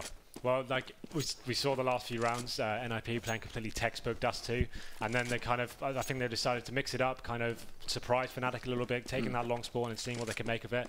But Fnatic were just so aware. They had the utility in hand, the Molotovs getting dropped, and it was just devastation for them from the get-go. Didn't even drop a frag there. And this is the setup I believe they're going to run for the rest of the game. It's going to work so well. The fact they can actually have so much control over the map this way. And they have different ways of using it as well. What I thought they had done this round, instead it was Crims who was actually going over, but they've also done that in the past where they have both ops in mid. So one of them will take the peek, and then you think, if you're a T-side sniper, you're like, oh, I know where he is now, and then 2 seconds later, bam, another one pops out from the other side. You can't react in time, you're dead. And we've seen Fnatic do that in the past. Well, solid double op teams basically do that in the past. You're going for that juke. So we'll see if Fnatic decide to employ that at any point in time. But this really just allows them to cut this map in half, essentially. One opera on one side, the other opera on the other. And NiP, they have to deal with that wherever they go. Very difficult situation for them. And we're seeing a bit of the same initial setup here coming out from NiP and Get Right really trying, or no, rather Freiburg at long. Really trying to open things up here. He's just trying to show some precedence on the map. They're trying to gain map control and keep the CTs over towards the A-bomb site. Just by showing a man there, it keeps the CTs questioning. You can see NiP are actually make their way into the B-bomb site. We've seen this work before. Oh, straight bomb plan and 1-for-1 trade there. Get Right manages to return and take out Crims. Olofmeister caught outside in Freiburg with the lurk in mid, catches out the rotator. That's flushed down for Fnatic. Bomb is already getting planted as well, and Olofmeister, he's helpless. What can he actually do? Unless somebody gives him an opportunity to get a kill here, he's actually going to be backing off in this situation. Fnatic deciding that it's going to cost them too much. You can't crack into the B site a man down. It's hard enough even when you're on even numbers. Even when you have a man advantage, it's difficult to take over the B site. We've seen NiP do this a few times this tournament, like just seeing the smoke in the B tunnels and just thinking, you know what, we're just surprised and just burst through it one flashbang. And they seem to do it so well. I always say to them, like, oh, this is crazy. It's not going to work. Like, as a rule of thumb, you shouldn't really go through smoke, but they make it work for them so well. They always get the entry frag, but this is getting a bit messy for them. Actually, losing a lot of their rifles there, and the economy is getting broken down. Alu will save the AWP, which is going to be very important, but you can see they've got a lot of cash to play with there, so it's not too devastating for them. But Alu actually has got that great long spawn with the AWP. I wouldn't be surprised if he took that. Yeah, this actually should be textbook. You don't think they'll have somebody flash for him. He could, potentially. That man's going to be walking down suicide. That's Freiburg on the hunt already, straight up through mid. 3 guys holding in mid, however, for Fnatic, and we may have a bit of a cheeky peek coming in here with the AWP. Alu puts a shot into the wall, though. Should be hitting those, I believe. That's the one you want to be. And look at this opening here on the B side already. Getting flashed out, Exist and Get Right going toe-to-toe here. And they managed to go for a very quick takeover on this site, NiP. They've got the bomb here as well with 3 players surviving. It's a 4-on-4 scenario, and we still have Alu back in T-spawn. He's getting baited out. They know where he is, and he hits the shot on Flush. That does not get caught off guard. Very well done there. Great awareness. And now this really puts Fnatic in the pinch. How do they get through? They need to go for a risk there, and the flash just not effective versus Get Right. Get Right going so far as to hunt down the remaining players as well. Exist will pick up the last man, but that's Get Right with 3 in the round, getting the initial opening frag to open up that bomb site. So now we're in a really difficult position for Fnatic. Their money is wrecked. Yeah, absolutely. It's going to be a very difficult next couple of rounds for them. They almost have to double eco here if they want to get back to that double AWP setup. But we can see Ninjas in Pajamas here. They got a great position. They're actually opting to go fast how long. We've seen that not really work for them well before, but they actually Get Right picking up the first frag here, and it's going to be quite an easy take for them. And all they need to do now is just work their way up to long, get the bomb down sensibly, and play frag for frag. Do not allow Fnatic to get 2 or 3 frags with the pistols here. Well, unfortunately, I was about to praise Get Right for having faith in his teammates for keeping him alive, and then those teammates failed him. Get Right's been betrayed. That was pretty, I mean, that was just all-out aggression. And that's also just the brute force tactic that's basic. It boils down to bullying. Where NiP are just like, we know you're on pistols. You know what? We're just going to go ahead and farm some eco frags right here. We give you no respect. Well, sometimes that's the best approach. When you know when a team could be so deadly at lurking around and hiding in little cubby holes and stuff, just getting out there and just smashing their heads in before they even have a chance to kill you, that's sometimes the best approach. But no warps here now for Fnatic. They're going to an almost forced buy here. Pronax is going to be on the Famus, and it's going to be a very difficult round for them, I feel. Like we've seen them struggle. They actually have got the stack here in middle double doors. This doesn't normally work well for teams, in my opinion, but... Oh, dude, I disagree. That's why you need to pre-fire. That's why you need to nade that position now. It has to become standard because look at what happens. You jump up there assuming that they may not be there. Yeah. It's a huge risk to take. JW shows you why. 2 kills on him. Flash onto Cat as well, forcing Alu back around the corner, and this is turning into a bit of a standoff. Yeah, that is a brutal opening for Fnatic in a crucial round. After that eco, they needed a strong start in the 25th. 12-12 to score. So important now for Fnatic to lock down this round, and now you can see that as well. They had a little bit of aggression on the follow-up there. Pronax doesn't necessarily need to be pushing. Absolutely not. They just need to wait for the T's to come to the bomb side now. Time is ticking away. Any frag they give away now is just going to be letting NiP have an in into this round. You can see them kind of, they've got control along down there. They've got to get right into the pit, and they're going to have to do some work with the AWP here. Alu's going to have to try and find a pick. and see what they can do. If they can get a long plant down, potentially a round in their favor. They could, but they've already made the smokes are going to go down flashes as well. They will be able to make that harrowing run basically up long onto the site. But now do they get denied or not? The rotation should be coming in here from Fnatic. They spot out the man in element. Oh, what a shot from Gfinity. On to JW. Gfinity hitting the headshots left and right. He takes the third one. Could get the fourth as well, but Forest is there to get it. Instead, it's Crims. 1v1 now. Somehow Gfinity and Crims just going toe-to-toe, carrying their teams in this round.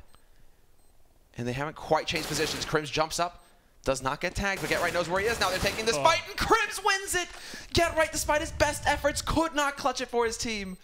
That was fantastic. Like, I really liked the way NiP came onto that bomb site, completely destroyed all CTs there. Like, I felt like Fnatic didn't even have to be that close. The fact they were boosting up and kind of panicking, I felt like they could have retook that and not clean away, but Crims managing to win that one-on-one is going to be very disappointing for Gfinity. I know he felt like that round was in the bag after hitting those shots. Exactly. It's actually felt like quite a bit since we've seen Gfinity just hit those kinds of snap calls like that, where he just single-handedly just takes things in his control, basically, goes in and imposes his will.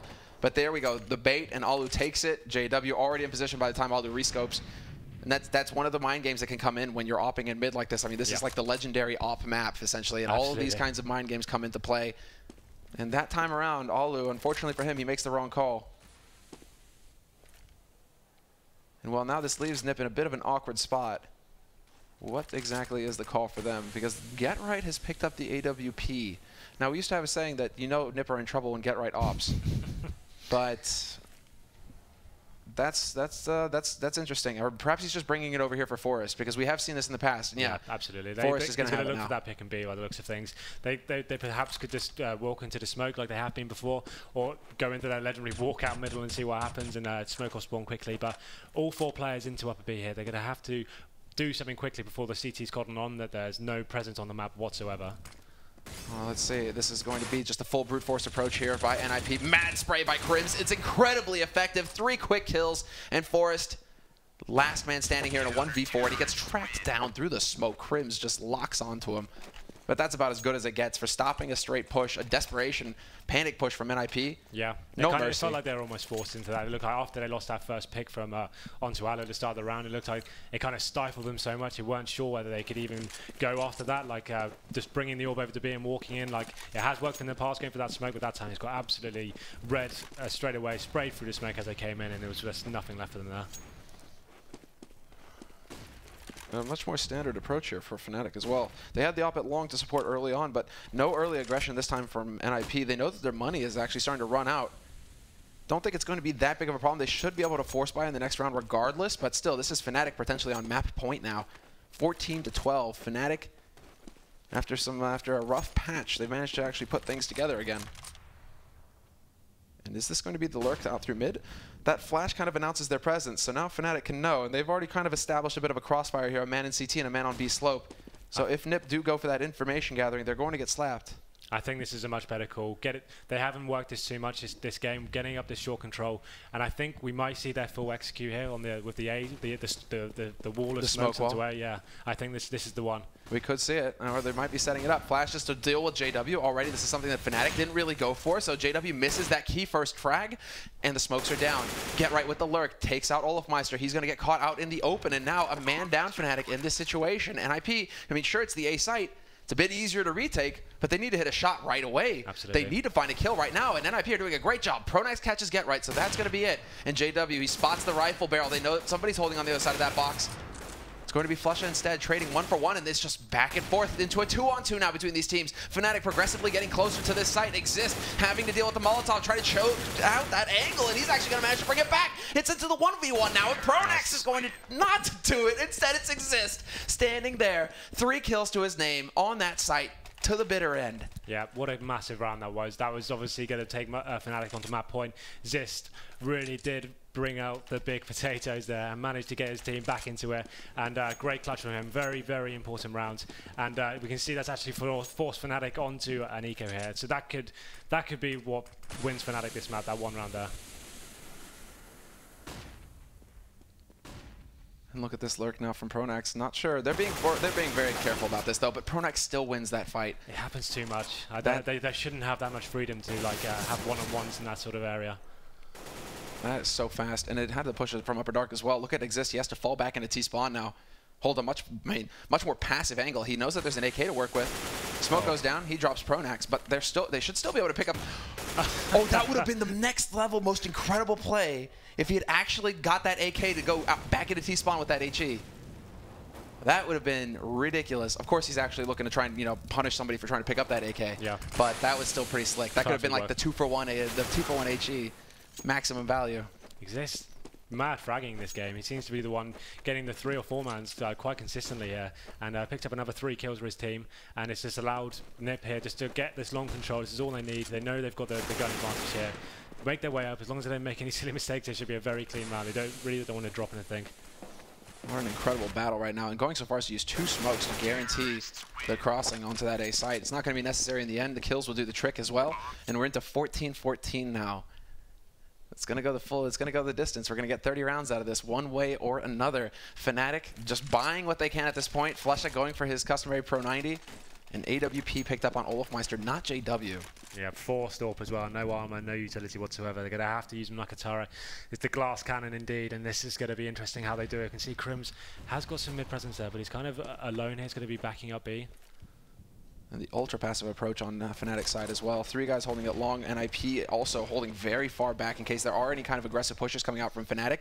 I mean, right now both of these teams are kind of just jockeying around, trying to find an angle. They are going to, they're going to finish up going on to Cat. And so NiP last time around, they set up for a Cat push. Smoke goes down, and look at this Pronax lurking his way right through. He could get a double kill here. Does it actually work? No, he pulls the trigger too soon. And he even gets out. At least he gets out of there alive. But he had a real shot at actually picking up a couple kills. It's very important he got out of that situation. That could have got very messy very quickly. He managed to get the intel and work out where NiP are currently are on the map, and he could probably give quite a good indication as to what they're doing. They're going to make their way up short here and try and execute onto way like they do, but it's all going to be down to Pronax here. It looks like he's got the advantageous position here. Will he be able to make a frag? Very scary here, and he's just trying to play peekaboo at this point. 2 guns just rushing him down. No support. Yes, please. There's the flash. Perfect timing. And Pronax is still alive, but it's a 3-on-3, and he should be getting overwhelmed. Instead, though, NiP choose not to force the issue. They back up, and now that they know 2 guys on A, hey, let's go to B fast. There's only 1 man alive there, but it happens to be Olofmeister, and he's got that AWP. Shuts down the first man through. That is Alu gone, and Exist working his way out through mid. But look at Fnatic, they're 1 step ahead. They hear the steps up on Cat. They know what is coming, and they still have a man holding on the site. And there you go. Flusha drops the bomb carrier, 9 seconds left. Now it's completely impossible for Exist to win this round. Olofmeister, just to put, just to dot the I and cross the T's, gets the kill anyway, but they didn't even need to pick him. Yeah, that all came down. I love the fact they placed the AWP in B there, kind of really locked down the T's when they kind of forced themselves over there, and it felt like they kind of ran out of ideas, clock ticking away. There was like 20 seconds left, forced them into doing something they didn't want to, and it kind of got punished for it. And that's going to bring Fnatic onto map point, sorry, and almost forced by. They got Exist here, who's been one of their strongest fraggers, being forced to Tech 9, and they have managed to get the AWP on Alu, but we can see in terms of utility, there's not much to play with. They've got 2 smokes, a couple of flashbangs, and they're going to be looking for the opening frag here. It's going to be very important indeed. It's going to be very close. And we already have, basically double lockdown on long as well. This isn't something we've seen Fnatic do too much of. Finally, they start to rotate that man back over to keep an eye on Cat, helping CT. NiP, what is the choice? What is the decision for them? Because they're still kind of in information gathering mode. They're still looking to catch somebody out of position on Fnatic's side. And we're just passing the minute mark now, so there's still a little bit of time. And it does look like now they start to make up their minds. They've got 3 guys in Longhouse with the bomb and 1 on Cat. JW, if he gets the shot, he needs to land it. Yeah, just like they're setting themselves up for an ace split here. They need to control at least 1. They need to control Cat or Long right now, Fnatic, to have a chance at holding. And there you go, the key frag. Freiberg, though, instantly takes out Pronax at Long, and this is where it can get very dangerous. JW takes that peek, and he nearly gets another one as well. And this is very scary. Man pushing up on Cat, catches JW looking the wrong way, but Flusha comes back into it, and there's the man advantage. 2-man advantage. Fnatic, are they going to do it? It's Alu now, 1v3. 30 seconds left, and Alu gets the leg shot onto Flusha, who makes it out of dodge, but he knows that there's a man down there in CT holding this angle. Can he go past? He's trying to bait the shot out. He's trying to get the opening, and he gets shot in the back by Olofmeister, who was not amused by his antics. He was tired. It was done. It was time to finish the map. 30 rounds, and Fnatic win it. 16-14 in the end. What an interesting game. What a back and forth contest that was. Like, it seemed like NiP were almost rattled that second half. They kind of weren't playing the same sort of methodology they've employed in previous iterations we've seen on Dust 2. It seemed like they were almost stifled by Fnatic. They were very confused as to where they would be on the map and like where they would be placing themselves. It seemed like they almost ran out of ideas towards the end there. I mean, that was just the true nitty-gritty mind games right until the very end. And that's the issue. That's always been the issue with NiP. As far as the depth of the game is concerned, or the depth of their game, this is why they go for coaches. This is why they're like, PETA now not to. Yeah. I mean, they're trying to get people on board to help them try and, get some more depth as far as the execution is concerned. But it's always been with NiP. Get the entries, and then we're unstoppable. Like, the percentage of rounds that they win when they get the entry frag is something crazy. That's the key to NiP. But if they start struggling to get those entries, if it comes down to the execution where it's going to be flat, you have to flash here and hit this timing perfectly, and this smoke goes in, and that starts to get out of control. In NiP, they're not the team to hit all that. They just want to get the crosshairs and get the kills. We saw them try to execute their wall of smoke onto A-bombs like that, and it was actually very beneficial to them. I think they need to have more of those kind of set pieces in their arsenals when they get in that situation where they kind of get on the back foot and they're not finding those picks. They need to find something in their bag that they can pull out. Like they rely heavily, like you said, walking out into positions and kind of relying they're going to get that first pick. For the longest time, that was the true strength of NiP, because they had players like GetRight, like Forrest, like Freiberg. They would just sit there and be like, oh, no, there's that 1, 2, 3. Oh, okay, we win the round, right? And it wasn't necessary for anything else. But now it is turning into the real battle. This time around, though, it was a very close call. Fnatic emerged victorious. But let's go ahead and hear what the analysts have to say now. Scoots, all you. All right. Now then. Richard still sticks to his core. Okay. It's all right. Things get crazy when we're watching a long match now. Gets intense, sweaty.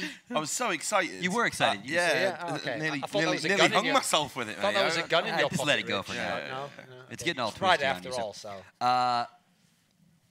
Again, I know NiP doesn't like us to use the term NiP magic. So let's use it as much as possible. Yeah. Well, I think at first they were offended by it. They thought when you were saying it was like luck. And no. We definitely feel that it's a quality they have that they can pull shit out of their ass. Oh, I swore. That's the first swear. Sorry, he's lost it right now. Sorry. He's lost it. Hang on. It'll take some magic for you to keep your job, mate. Damn it. I'll allow that. Yeah. At least I only said the S word. Yeah. We're done. So, that pissed around, second side pissed around, I was like, NiP magic is coming, right? Why did he say that? Via get right. But again, close but no cigar, right? Yeah, I mean, what's funny is they actually had a crazy round there where Give my money back. both sides had some crazy. Get Right had those 3 kills in a row at long A. Yeah. But then Crims kills 3 people to win the round. No, it was way too backwards and forwards. Neither team can feel happy with the way this game ended there. Fnatic only just pulled it out at the end. Don't go crazy, Scott. The game, Scott. The game. Yeah, not human feces out of their rectum. That's scientific. I was thinking something totally different. That's entirely scientific. Yeah. And metaphorical anyway. I think the thing here is like we knew it was going to be close, and we talked about like the 2 sort of mind games. Yes, you're done, aren't you? Come on, focus in. One last map, gentlemen. We talked about the mind games that was going on between the 2 here, and it just shows that on paper you would back Fnatic to win and probably to win comfortably every time, but there was just so many levels of individual performance. I've got to say, Exist actually stood out for me. This game, perhaps he's not a player that's known for his fragging. Perhaps he's not a player that's known for, doing the flamboyant stuff. But there was numerous rounds he turned like that, just on its head by getting 2 or 3 kills at the right time. The one thing I would say is that NiP changed their CT setup. I think GetRight was holding short, and traditionally they don't do that. I think Arlo usually, since he's come in the team, holds short with an AWP.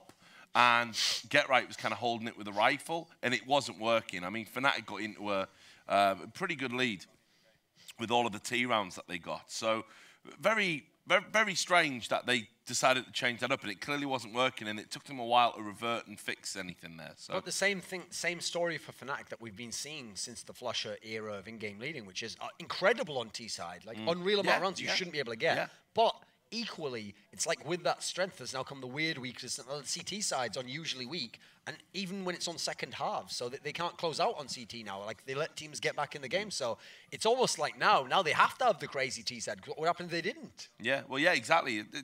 It's really weird that, you know, I think Fnatic have shown that they are the #1 team. What's frightening is if they could combine this T side with the CT side, they would be on a level that's just never been seen before in CSGO, but they haven't been able to do it. But look, they've been far from vintage Fnatic, far from the all-conquering Fnatic today overall on all the maps they've played. But they've managed to get a very good win here against a determined team. That's at least a point now in the bag. They go into the second map, and if they can win both of it, you know, they can rest easy overnight, whereas NiP have got some serious thinking to be doing. Yeah. Let's move on to Overpass. So yeah. Obviously, that was Fnatic's choice. Yeah. Thoughts on that one? Well, I'm going to have to favour Fnatic here. Well, you would anyway, mate. They haven't played it much, but I haven't seen much from NiP that would ever tell me they'd be really good on it. Like, I don't think it's a map. Famously, it's the map that NiP always ban, actually, and they don't play if possible. So I'm amazed they've left it up here. I think it's because, obviously, listen, they don't want to play train. Yeah, I think NiP's just stuck in a situation where they just feel like they have to play it. The thing is, though, I still believe it'll be competitive, because simply because of the quality that both teams have and how well they know each other. And, you know, yeah, NiP, definitely not known for Overpass. It's been a solid ban in their veto phase for as long as I can remember. We've had this run of events, and we were always saying, yeah, standard ban there. So the fact it has slipped through, it is surprising. Fnatic, though, you know, yeah, we know they can be very good on Overpass in the past. But this isn't a great map for them either. This isn't a map that you would say, well, Fnatic would love to play anyone on Overpass. Typically, it's a take or leave map for them. Thing is, though, I actually feel like this is what I'm interested to see now them play it. Whether it's a one-off when they played it in tours in that semi-final against Hellraisers, because they had the first half there, they went 15-0, and that was actually Hellraisers' pick. 15-0 on CT side. And the thing with that map is, usually, when they were playing in the small site, instead of playing it back like everyone does and make the terrorists come all the way into you and commit, they were doing the opposite. They were almost like defining this new meta where instead you send teams and you push really far up and you catch them off very, very early on, you lock them in, and then they can't come into that site. Actually, I've almost never seen top teams play it that way. So I want to know, was that a one-off and they knew something about Hellraisers or they smelled blood and they just pounced? Or is this the new way to play the map? And maybe they're ahead of the curve on this map, and a lot of the teams didn't like it because they haven't figured out this trick, and maybe we're going to see another showcase of that here. I'm not sure, because I only saw it once, and I don't know that Hellraisers is particularly strong on Overpass, so I can't give too much to it. But if there's anything like that, maybe this is another thing that the new Flash era has bought, where this is going to be a stronger map, but maybe one of the other ones of the other.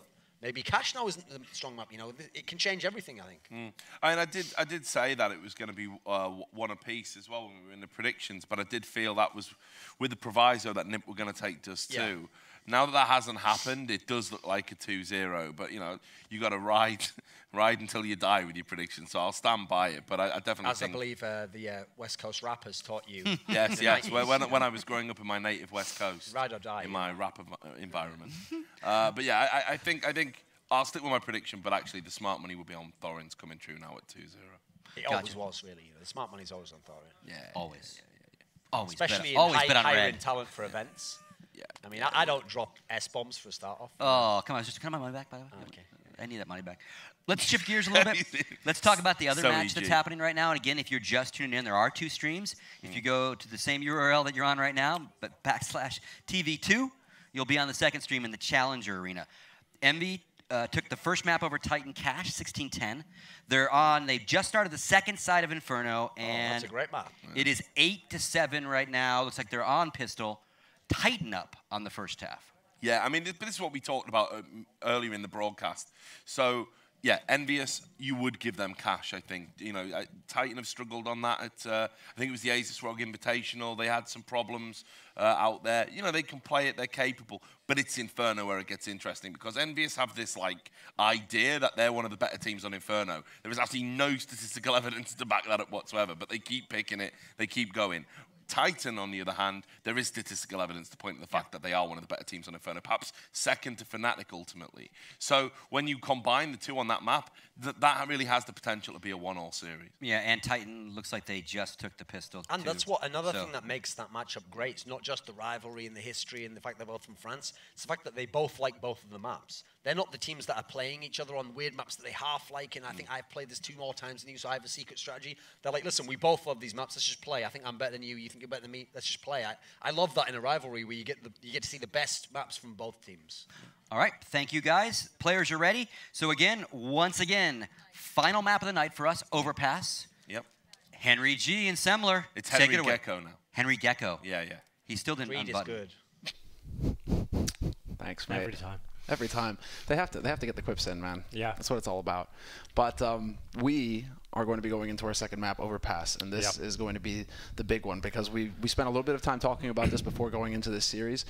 Before we started Dust 2, obviously, kind of touched on Overpass and the fact that Fnatic, just at the last LAN, had a dominant performance on it, just like for the history books, kind of. If you're looking for just one of the most perfect CT halves in CS on that map in particular, go back, watch that map versus Hellraisers. Fnatic, it was just flawless, nearly. I think they dropped 1 round. So, it was almost the perfect thing. They had to go and ruin it and give up 1 round. But, I mean, really, if you want to watch a masterclass, go there. But this is going to be it. Now Fnatic, are they going to be able to repeat history versus NiP, or are NiP going to get an upset and bring this back to a 1-1? It's interesting why NiP kept this in the map pool. Like, in my opinion, like, they're one of the teams that seem to be vetoing Overpass quite a lot, and we know how strong Fnatic can be on this. So for me, like, it's a really strange turnout of events that this actually has become one of the maps here. Like, I think it's all going to come down to whether Fnatic gets CT first. If they're managing to get CT first and lock it down as strong as we know they can, it's going to be very, very difficult for NiP to get back into this. Like, I feel like this is Fnatic's playing ground, and they're going to absolutely wipe the floor of them if they manage to get CT first. If they can have the confidence that they had versus HR, I think that's going to be the big thing. Like, if they can start CT Fnatic and get that confidence, get that pistol, start it rolling, we could very well see them do like another just incredible performance on their CT side versus NiP. Whereas NiP, it really is going to come down to them getting CT as well, I think, because I'm sure they felt robbed on Dust 2. This is so hard for teams to come back to. NiP are one of the very few teams in the world, and this is why they are one of the very best teams in the world, that can reset their mentality, that they can just wipe the slate clean and say, okay, we lost that map. We really should have won it. It went 30 rounds. We got robbed, but that's it. It's over. It's done with. We've never done that. We know that map never happened. Now it's Overpass, and this is where we need to get the job done. And they already start off strong by winning the knife round, so they're going to get to choose which side they want to start on here. This is perfect start for them. They really do want that CT start first. I think that there we go. So we know how strong Fnatic are, and this is exactly what we want to see. I think this could go the distance now. I think we're like the NiP will be able to get rolling. Another 30. I'm calling it's going to be another like 16-13 affair sort of thing. So here we go. That's how we want to end the night. That's how we want to end the first day here at Gfinity. That's perfect. Give us a good map, because this is just world-class CS, guys. Spread the word, tune in, tell your friends, get everybody watching, because these are 2 of the best teams in the world going at it here on this map. Last map of the night here on the main stream for Gfinity, and NiP will be starting on the CT side, Fnatic on the T side. The score is 0-0. The countdown is over, and we're into it. And already we can see a bit more of a brute force approach, and no surprise there. Pronax with a single smoke and a Tech 9 that he dropped to Olafmeister. So Olafmeister's been made into the raid boss, whereas NiP go for a bit more of a mixed approach. Few HEs, couple of nades, and the kid on Freiburg. Well, this map is all about gaining control of CT, so we can see Forrest here getting himself into position where he can get information, rotate quickly between the sides, so we can see Fnatic actually just going all in on long A here. Just looking to see what CTs they can find, and it seems as soon as they get contact here, they're going to be going straight into the bomb site. Yeah, and straight rotation coming out here as well, so this comes down to the headshots, and somehow GetRight's not connecting. They seem to line up for him there. There was a golden opportunity, and he doesn't get the job done. Instead, it's going to come down to the rotators. 3 guys already rotated up from this B site. The flank from Forrest, but he gets caught out by Olafmeister. JW takes out GetRight, and it's going to be Exist. It's going to be the remaining members here for NiP to try and save the day, but it's looking grim. 2-on-4 scenario. Exist and Alu fighting back, and Alu gets a kill on Pronax, but there's still 4 players alive here for Fnatic, and they're no closer to getting onto this site, especially with the smoke going down to cut things up. Exist gets the headshot on Crims, but there's a man lurking in that smoke. As soon as it clears, it could be all over. Exist hits a headshot onto Flusha and gets on that bomb, trying to draw them out, trying to get that info. They're running out of time here, however, NiP, but they have turned it into a 2-on-1. It's going to be Olafmeister now, and the body block coming out here from Alu trying to defend his mate. He gets the kill, and they are not going to do it because Olafmeister does exactly what he had to do. What a play there at the end. It looked like NiP have actually got themselves straight back into that round. Perfect start from Fnatic. Great execution on long A. They knew the CTs would be finding information, and they just thought, right, guys, we're just going to Glock up and go down long A, got the entry kills, but the fact that it came down to that situation where there was smoke down on the bomb, a lot of confusion going on, a fake defuse happening, and Overpass managed to win that clutch. Like you said, he did exactly all he had to do was kill that diffuser, and he managed to do it, and it was great play from him. That's going to be a fantastic start for them in their campaign of terrorist side. Can't believe it. And all of them trying to body block as well, dancing in front, just like, you got to go through me if you're going to get him. It's going to be so demoralizing for NiP that the fact that they got so close to getting back into it, they had the kit, everything was lined up for them, was just unable to convert that into the round victory. But here we go, Fnatic making pretty light work of NiP, and it's going to be a very quick round and 2-0 straight away. Yeah, and Ultimeister not even taking the bait, not falling for the mind game there at all. He's just like, okay, gonna hang back. And we see him capitalize on that. So 2 kills for him, a perfect round for Fnatic. So they're going to start generating that money, start building that bank, and they get another opportunity here because it's only going to be a couple of members upgrading here on NiP's side, 2 of them going for P250s, a single flash picked up, just minimal money spent. But they are going for the aggressive push up mid here. This is what the flash is for. 3 players are just going to go bombarding around this corner, straight running, looking for the shot, but the flash clears up. Forrest still gets a headshot onto Pronax, and that's going to mess things up here for Fnatic, but now they get time to recover, and Crims is already laying into them. The triple kill could be a quad, and he's going to get it with the CZ. He buys enough time to whip out the pistol, even if it takes longer than it did before. Yeah, kill for kill there, making sure they had teammates to back them up at every single angle. It looked like NiP almost had an entry there, would get taken down Pronax, but it got quickly shut down there. Crims picking up 4 frags, looking for his 5th one, surely, but JW is going to deny him there. And 3-0, pretty textbook stuff there from Fnatic, managing to get themselves in a very nice position here. They can see they're actually opting to buy. Is that drop? I guess he got dropped a little there. There's the AWP. And it's going to go to JW as well. JW, this is actually one of the maps that he's comfortable opping on right now, because it seems to be kind of back and forth on Dust 2. Mirage, JW does go for the AWP, but like on Overpass, it seems like, you know, JW, T-side, he will go for that op. He will look to use a sniper rifle. There is an AWP on Alu, however. And Exist barrels. There's the shot, there's the spray, and Crims does not connect. Exist lives. And tremendous damage done to Flusha. They're just getting completely caught out in the crossfire. 3 players alive on that B site early on, and Fnatic, the gamble that they go for, hoping that NiP probably were trying to go for some control mid kind of play, having extra bodies on elsewhere on the map. They were hoping to take advantage of that, but Exist and the rest of them were having none of it. I guess that was kind of the Hail Mary play, banking on, we know the CTs like to push into sewers and like to gain information, and perhaps would have only had 2 players on there, but Zisk shutting that first kill down, managing to pick up 2 there. Fantastic work from him, and I think that's going to be a little bit of a wake-up call for Fnatic, that they can't just run around hoping to make frags here. They're going to have to take things a little bit slower. They're going to want to bully NiP in the way they're planning on doing.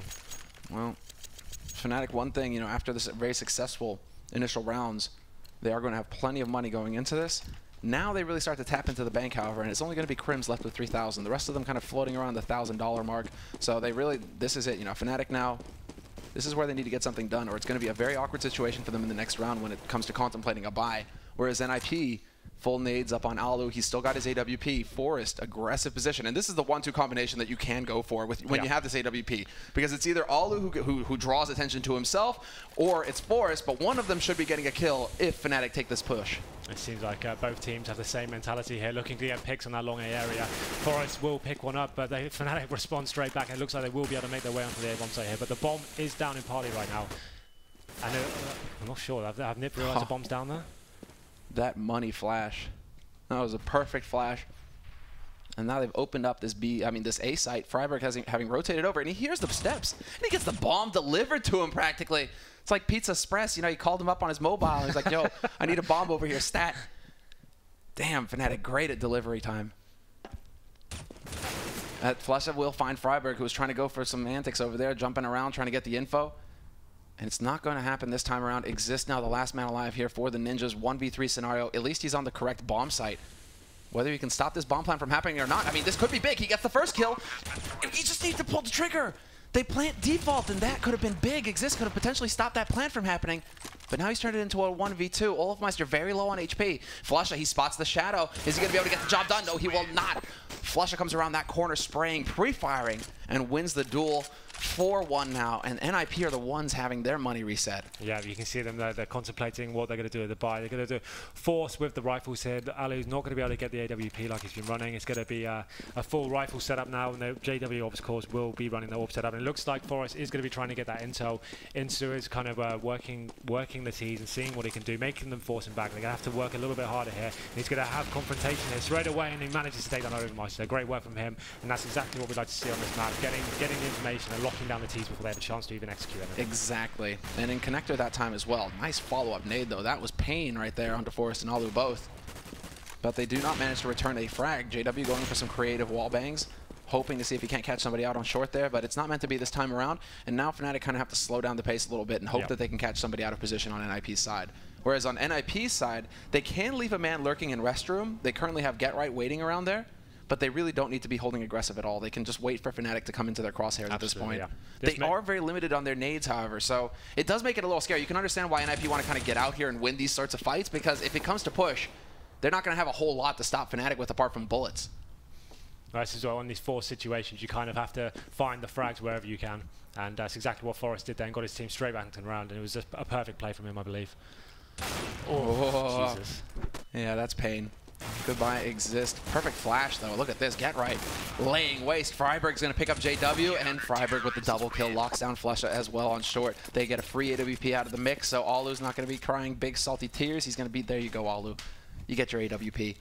And the ones who are crying at this point is Fnatic. Their money. This is such a back and forth. Yeah. This is really what it's become as well. Like, Fnatic aren't going to go for an NVS kind of force buy, though. They aren't going to fully commit to the madness. Instead, they go for a bit of a halvesy play, where it's a couple Tech 9s, a couple P250s, a Deagle, and a single flash. I think they're going to try and work out whether Forest has pushed that sewers area again, and you can see he hasn't. They're trying to work out exactly what the CTs are doing. Freiberg locking down Pronax there, and it's kind of opened up the round for them now. They've got the intel as to where the Ts are positioned right now, and all they need to do is just hold back on the bomb sites and make the Ts push into them. But Forest caught out of position there slightly.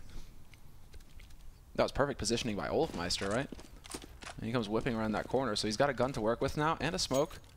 And so we'll see how that affects things. He changes up with Flusha, who now has a Tech 9 to play with as well. And what could happen here is that Fnatic will just attempt to go for, once again, you know, that smoke down onto default and try and just get the plant. I think that's going to be the main objective here, is getting the bomb down, getting some money together. But they have actually managed to pick up an AK-47 there. Whether they can make it work for them, they have got one smoke left. But trying to take down Alan on his side is going to be a very difficult challenge. I know it's coming. He's starting to rotate now. And that's the smoke down as well. Get Right is just monster. Monster spray. A little bit long on the second one, but still getting the job done. Triple kill for him. Establishing dominance for NiP in that round. Fnatic, I mean, that's the one thing, is that Olafmeister has to come through on long, and he had everything that they needed, smoke and AK, and gets nothing done with it. Well, this is the position now we need to see NiP string some rounds together. We know how forceful. Ooh, let's follow the smoke. Ah, that's a snick. That's a. Wow. That's lovely. That is that is just beautiful. Okay then. Okay then. Did I just try to say snicked? Like, okay. Hi, Swedes. All right. So Forest on long, very close up here. He should have support from Alu shortly, but Alu needs to rotate in. It's Forest on his own, tapping away, and he's not going to get anything out of that. Now it's Alu's turn. But do Fnatic even give him the shot? No, they do not. They back off and play it safe. Peel the CTs from their positions, make them having to spread themselves out. It's fantastic. Now they know Ali's got the AWP, getting themselves in a position where they won't have to face him. There's going to be more frag for frag action here, but Get Right is in quite a nice position here. He could find himself picking up a couple of frags, but giving himself away, and he's going to go down in the hands of Crims. And this is going to be very difficult now for Ali to hold off. If he's got any chance, I think he's going to have to hold quite deep here and work pick for pick and wait for his team to rotate. And Alu unscopes. That's the worst possible timing for him to unscope as well. He gets nothing out of that apart from spotting the man. But with 40 seconds left here on this clock, Fnatic needs to start really trying to, well, make an advance onto a site. Freiberg looks like he's holding up in sewer, however, very close to connector. This could be a bit of a peekaboo moment for him. You see, they gather up at that door. Choke point is there, but the perfect flash, and there they go leaping in. 1-for-1 trade, and that's exactly what Fnatic are looking for there. They'll take that any day of the week. And even the fadeaway nade? No. Although Exist lives with 4 HP. Yeah, that's exactly what they had to do. Just work as a unit, go frag for frag into their position, get the bomb down. This is almost an impossible retake by the looks of things. I think NiP will be wanting to save this AWP at this stage. Like, they don't want to lose this. They want to be gaining momentum, not going straight into another eco here. So if they can save these guns, that'd be great for them, just to kind of keep their momentum somewhat in their favor with the AWP, that we know how important it can be holding down that long A area and trying to work an initial pick. And it's dangerous for Fnatic as well. We can see them kind of spreading out, but they don't have mountains of cash either. So if they lose too many guns on this hunt, it's going to be a little bit tricky for them. They're kind of towing the line right now, and they will not find anybody. They won't find the 2 lurkers for NiP. So Exist and Alu, they live through the round. And now we get to see what they go for. And I mean, there is going to be enough money for NiP to buy here in this round, so it's not the end of the world as far as they're concerned.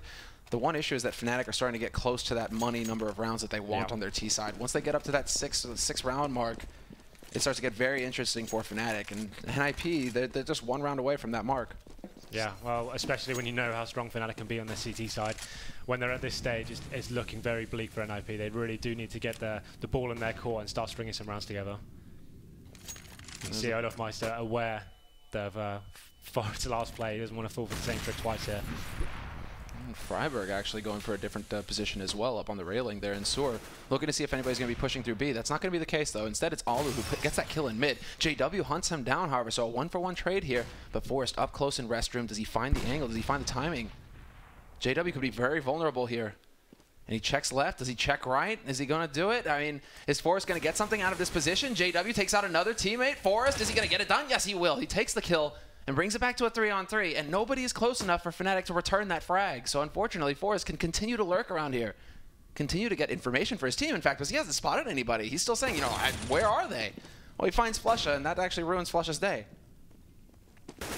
Still alive with 8 HP as well. Pronax desperately wants to get this kill. 35 seconds left. Freiburg now here to support as well. He's going to save his mate. No, he will not. Just not fast enough. But with 30 seconds left and 12 HP, Overpass, he doesn't have great odds going into this.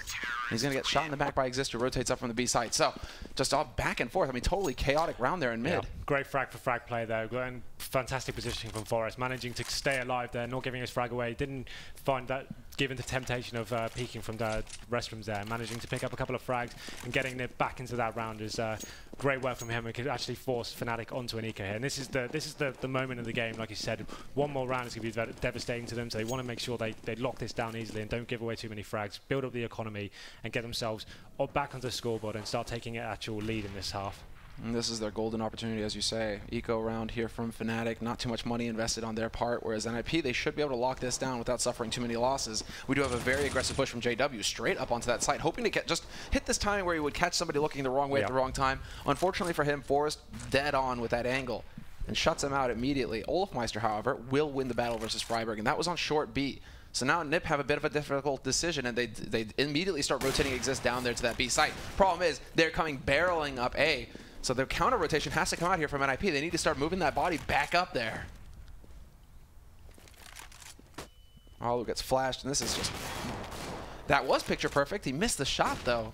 That seemed like a given. All they need to do now is just wait for Fnatic to come and like plant the bomb. Like they feel like they're overfacing slightly here. They really don't want to give any frags away.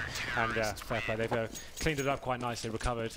And for the first time we see this all tied up here, 5-5, and 5 rounds remaining. We really want to see this go in the way of in NiP. Do we go? Yes. Before I can finish the sentence. So I noticed Overpass, he was hesitating. He had 6,000. JW bought the AWP. Overpass buys the AWP. Double AWP play on T side here from Fnatic. 5-5 the score. Tied up now in this first half of Overpass. And now we get to see exactly where Fnatic decide to take this. Bit of the pop flash out onto long, but nobody is holding there currently for NiP. Instead, it's a focus on mid. Alu looking up here into Picnic. Yeah, mixing his positions up, staying dynamic, keeping the T's guessing. This could be very important indeed. Forest assisting him perfectly. Baited them in very nicely, and it's going to be a case of falling back to the bomb side now. We've done enough to win the round. Anything else now is a bonus. Fall back and force Fnatic to come to you. There's no need to do anything more than that. Exactly. That's all that has to happen. That's. I mean, this is exactly what you expect to see out of an effective CT side, rather. Alu will be able to trade frags, at least takes out Overpass. His teammate falls to JW, however, so it is still a 2-on-4, but huge advantage for NiP. And really, this is now where they just need to lock down. They get they push out into mid, they push out into restroom, they make sure that Fnatic can't get up on top of that A site early, they keep Fnatic honest, and now they just need to play it very safe. They can just allow Fnatic to walk into their crosshairs. And you see Forest, this position is crucial right here, because if the smoke goes down and they try to YOLO plant in it, they have a smoke on Flusha. They could attempt that. Forest is going to be holding the line that would deny that plant. So now they're currently wondering where exactly is Flusha, and he's going to get caught by Alu. Fantastic work there by Alu, and NiP in the lead now, 6-5, and they can extend that lead now because Fnatic, their money after losing that round, reset. Devastating economy, and we can see like it's not. In my opinion, this map, it's not really worth trying to go all in with the pistols and the armor and stuff like that. You might as well just wrap this round off. You can see no smoke's being deployed at all. I don't really see them. It's more of a throwaway round. I don't see how they're going to get the bomb down here. But with NiP playing like they are now, it's going to be very difficult for them to even get a look into this round. A fantastic shot there by Alu already onto Pronax. And once again, fall off. I mean, you spotted that this is an eco round. You don't need to take any risks and hold up close with the AWP where you could get easily rushed down. You allow the rifles to take that position. And there's Forrest opening up strong. Takes the first one, but he fails to spray on JW. Now it's going to come down to Get Right and Alu to make sure that things don't get out of hand here. A single frag, it's allowable. You can allow Fnatic to get away with that. You can't let them, however, get up to 2 or even 3 potentially because Alu is still low. So Flusha could potentially find the angle, and I think he spotted out Alu there as well. So this could get a little hairy here for the Finnish Hopper. Well, the CTs have actually spotted they've got the bomb now. So potentially Alu knows he doesn't have to commit so much when he does just that, and friberg picking up the kill there. And that's a big round for NiP, I think. Like, we can feel the momentum coming in their favor now, and they're starting to string together rounds nicely. They need to continue this if they want to have a chance of winning this map. We know how dominant Fnatic can be. And it's nice to see Alu actually staying so dynamic. He's making his position up and playing off Forrest so nicely, like baiting Forrest in for these great positions where he's just lurking and picking up a couple of frags each time. And that's really what you need to see because effective Fnatic side as well. There you go. He goes for the aggro peek, and then the flash from his teammate is there as well to just make sure that he can't get followed up on. Very solid play, but this time around, it's only the one player up at top mid for Fnatic. They are planning some kind of B execute here, or at least they're starting to throw their weight around on B, something that they haven't done literally all half, pretty much. They've tried that first gun round, was running into B, and that's the only time they've touched it in this whole campaign on T side. So it looks like they're trying their luck again. Trying to probably work some boots, see where the CTs are playing from, but it looks like they will go for a full B executor. Oh, I do like this position from Get Right as well. They're just trying to gather as much info as possible. You can see there, friberg even just going for the leaps. He's going to go for the wallbang through. Doesn't do anything, however. HE is going to tank up Pronax a little bit, but still, it's not massive damage. Pronax down to half HP, and now the push begins. Man gets caught behind. That's JW. Behind the sandbags exist. Get Right setting up this effective crossfire. Fnatic running right into the blender, and there you go. Just chain frags for NiP, completely locking down this site. Olofmeister, not a thing to be done. He gets caught out by Get Right. 2 for Get Right, 2 for Exist, and a single 1 for friberg. It's difficult round for Fnatic there. They didn't have any presence on anywhere else on the map apart from those monster tunnels there. And once NiP and Get Right was jumping around, getting intel, nading them, they knew exactly where the Ts were, and it was a case of just the CTs rotating over. There wasn't enough time for the rotate, so completely locked them down there. Great crossfires there. Exist picking up a couple of frags from the barrels and just locking them down completely. And it looks like B is close to business there because Fnatic aren't having any luck whatsoever. And in case, I mean, I love this mind game as well coming out from NiP. In case Fnatic tried to double up basically and say, okay, well now they're going to expect us to go back A site. NiP, it's that count. It's once again these mind games coming into play. Exist will face, however, and get picked off by Flusha, but they had 3 guys on this B site early in NiP, so the defense isn't necessarily weakened that much. Question is whether Olofmeister is going to be able to have a successful lurk here on short, because friberg currently focused on that smoke. Shot there by Alu, but he gets the leg shot instead onto Krims. 31 HP there for Krims, but he gets the shot onto Flusha. That's the important one right there. Brings a kill back NiP's way. 4-on-4 now. This is all down to Olofmeister. His next move could be very important. It looks like the T's are actually starting to cause a little bit of a distraction on A2, what frags they can pick up. The bomb is still down in the T spawn area. It'll be interesting to see. I think they're just trying to see where they can find the frag and what bomb site is going to be the best option for them here. We see Olofmeister still in that position to be. He's waiting for the rotator, seeing how this ramp pans out and where his teammates can get frags. And JW, true bravery right there, just trying to draw the attention to that A site. friberg dancing around the pillar, and he's going to manage to successfully fend off Olofmeister. He will run out of bullets, though, for Pronax. And already shots returned here on Alu. He's in sniper. He's getting pressured. Pronax and Krims alive on this B site. Force charging forward. Could potentially catch out Krims, but Krims with the crouch spray wins that battle. Get Right is there to return the frag and keep the pressure up on Fnatic. However, you cannot get comfortable now, Pronax. Flash in, Get Right walking around. Guess what? Pronax catches him out. A justice spray, but runs out of bullets. He's down to 30. He does reload, but there's the running gun. Tech 9 work from Alu, and he's there to clutch it for NiP. Very close round. That could have gone either way there. If he had one more bullet left in the chamber, he could have clutched that round. Brought down to a 30 bullet spray, nothing left there. Crazy stuff there, but a huge, huge round for NiP. They really needed that one. And it looks like Fnatic have almost got themselves in positions where they're just looking for frags, getting their players into nice positions. Olofmeister was pushed right up there on short, but wasn't able to do anything with it. He was just lurking, hoping his teammates found a frag onto A. It came down to 1-on-1 in the end, but it was a lot closer for me than it should have been. And now we're going to see one last round for Fnatic. They have got full smokes and AKs here, so should be able to do something with it. It looks like they actually are trying to get picks towards him. Forest just deadly in that sewers area. You have to wake up pretty early in the morning to catch him out there. He's just, Forest all series long has been doing fantastic work. But now Alu not managing to get at that shot once again. He did pick up Flusha in the last round, however, so we're not going to slap him around too hard. But Flusha this time around is going to trade. 1-for-1 trade, taking over Sewer here as well. And Fnatic just throwing their weight around on this map, trying to get some control so that they can keep NiP guessing. NiP right now, they're very limited on their info. Alu and Exist, they're holding close to B. And JW, is he really going to do this again? Is he going to try and lurk through? Exist is waiting, though, and an easy kill for Exist. That's 2 rounds running now where Exist catches out JW like that. Yeah, questionable play there. Like, just felt like he was almost forced there, just looking for any sort of frag available, just hoping that no one's going to be on the other side of the smoke. 9 times out of 10, people have put smoke there for a reason. They're also going to leave the bomb site completely open. So, difficult play from him, and it's going to leave him in a 3-on-2 situation now. Alu does still have that AWP. He's going to be set up, waiting for Fnatic, but we can see Crims here making his way up. Will he be able to find any sort of pick? 30 seconds left. He has no time. Pronax has no time. He has to haul, and he loses his teammate Crims. This is the 15th round. It's a 1-on-3 for Pronax, and he's got 18 seconds left to get a bomb plant or get 3 kills. 15 seconds. The time is ticking away. Pronax taking his time trying to walk up onto this site, but he's going to give. He has nothing to work with at this point. Man behind the car. Even if they were to spray it down, it is not going to happen. Pronax will not. Well, he will persevere, but he will not succeed. And it's going to be 10-5. And you can see we've got a little challenger update while we're at halftime here. Envio is actually managing to close out the series 2-0. Very interesting play from them. That's the French derby settled there on the challenger stage. But yeah, great round from NiP. It looked like they had a very difficult start, lost a pistol, went down to about 5-1, and managing to pull it back now to 10 rounds. It was fantastic repositioning there. I felt that duo from Forest and Alu was seminal there. They were managing to bait the T's into looking at Alu so much. Forest behind a clip. They pick up so many rounds there, and it looks like we've got a small. Is there a small pause we have going in? Maybe another tactical update from NiP. We saw them do this last game. I mean, why not? Basically, because I think right now NiP are in a pretty good spot.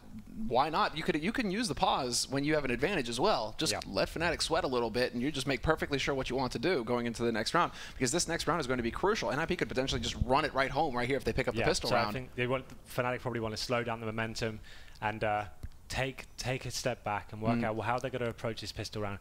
Pistol rounds will be very important here. If NiP take this and manage to get 13 rounds on T side, it's going to be very difficult for them to come back. So here we can see we're going straight into it. Let's see what kind of buy we have here in favour of NiP.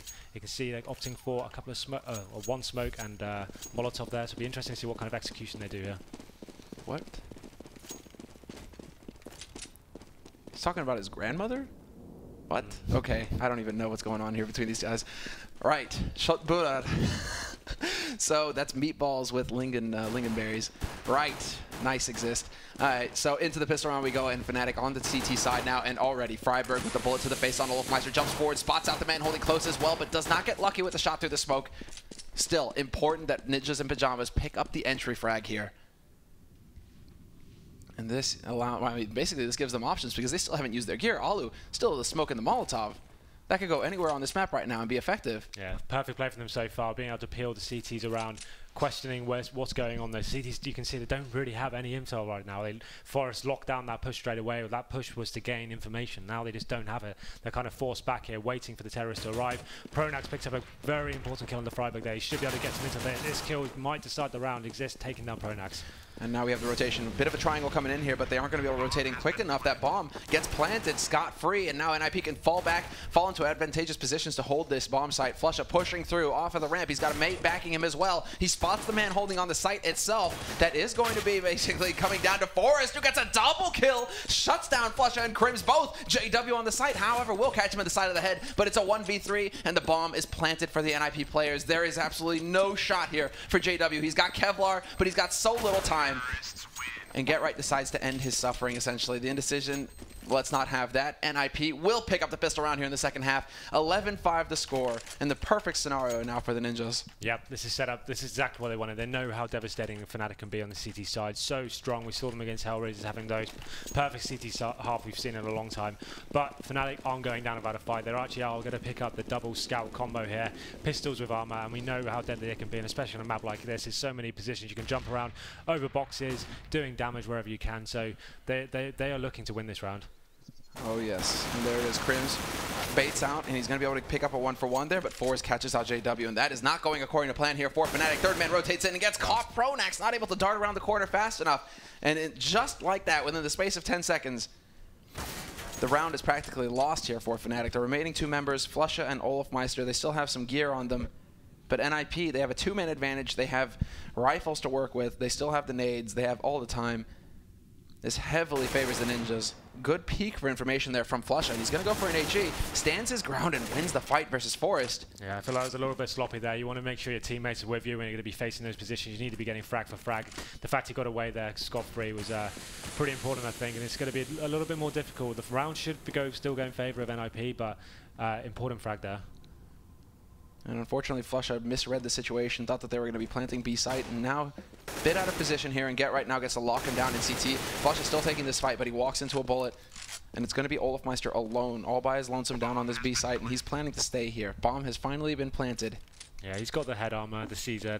He's just got to be wanting to save that any way he can. It's going to be important next round. If he can cause some damage with it, possibly in the sewers, catching NiP out down there, he might be able to get a couple of frags next round. So always important to try and keep these rounds. It might be a steam of his strength to keep the pistol, but when you've got that armor, it's very, very expensive. I'm wondering, okay, I was wondering if he was going to try and push around on long, see if he could pick up some guns, but of course NiP are over there covering that position for that very reason right now. They don't want Olofmeister to be able to walk in and pick up a scout or anything of the sort.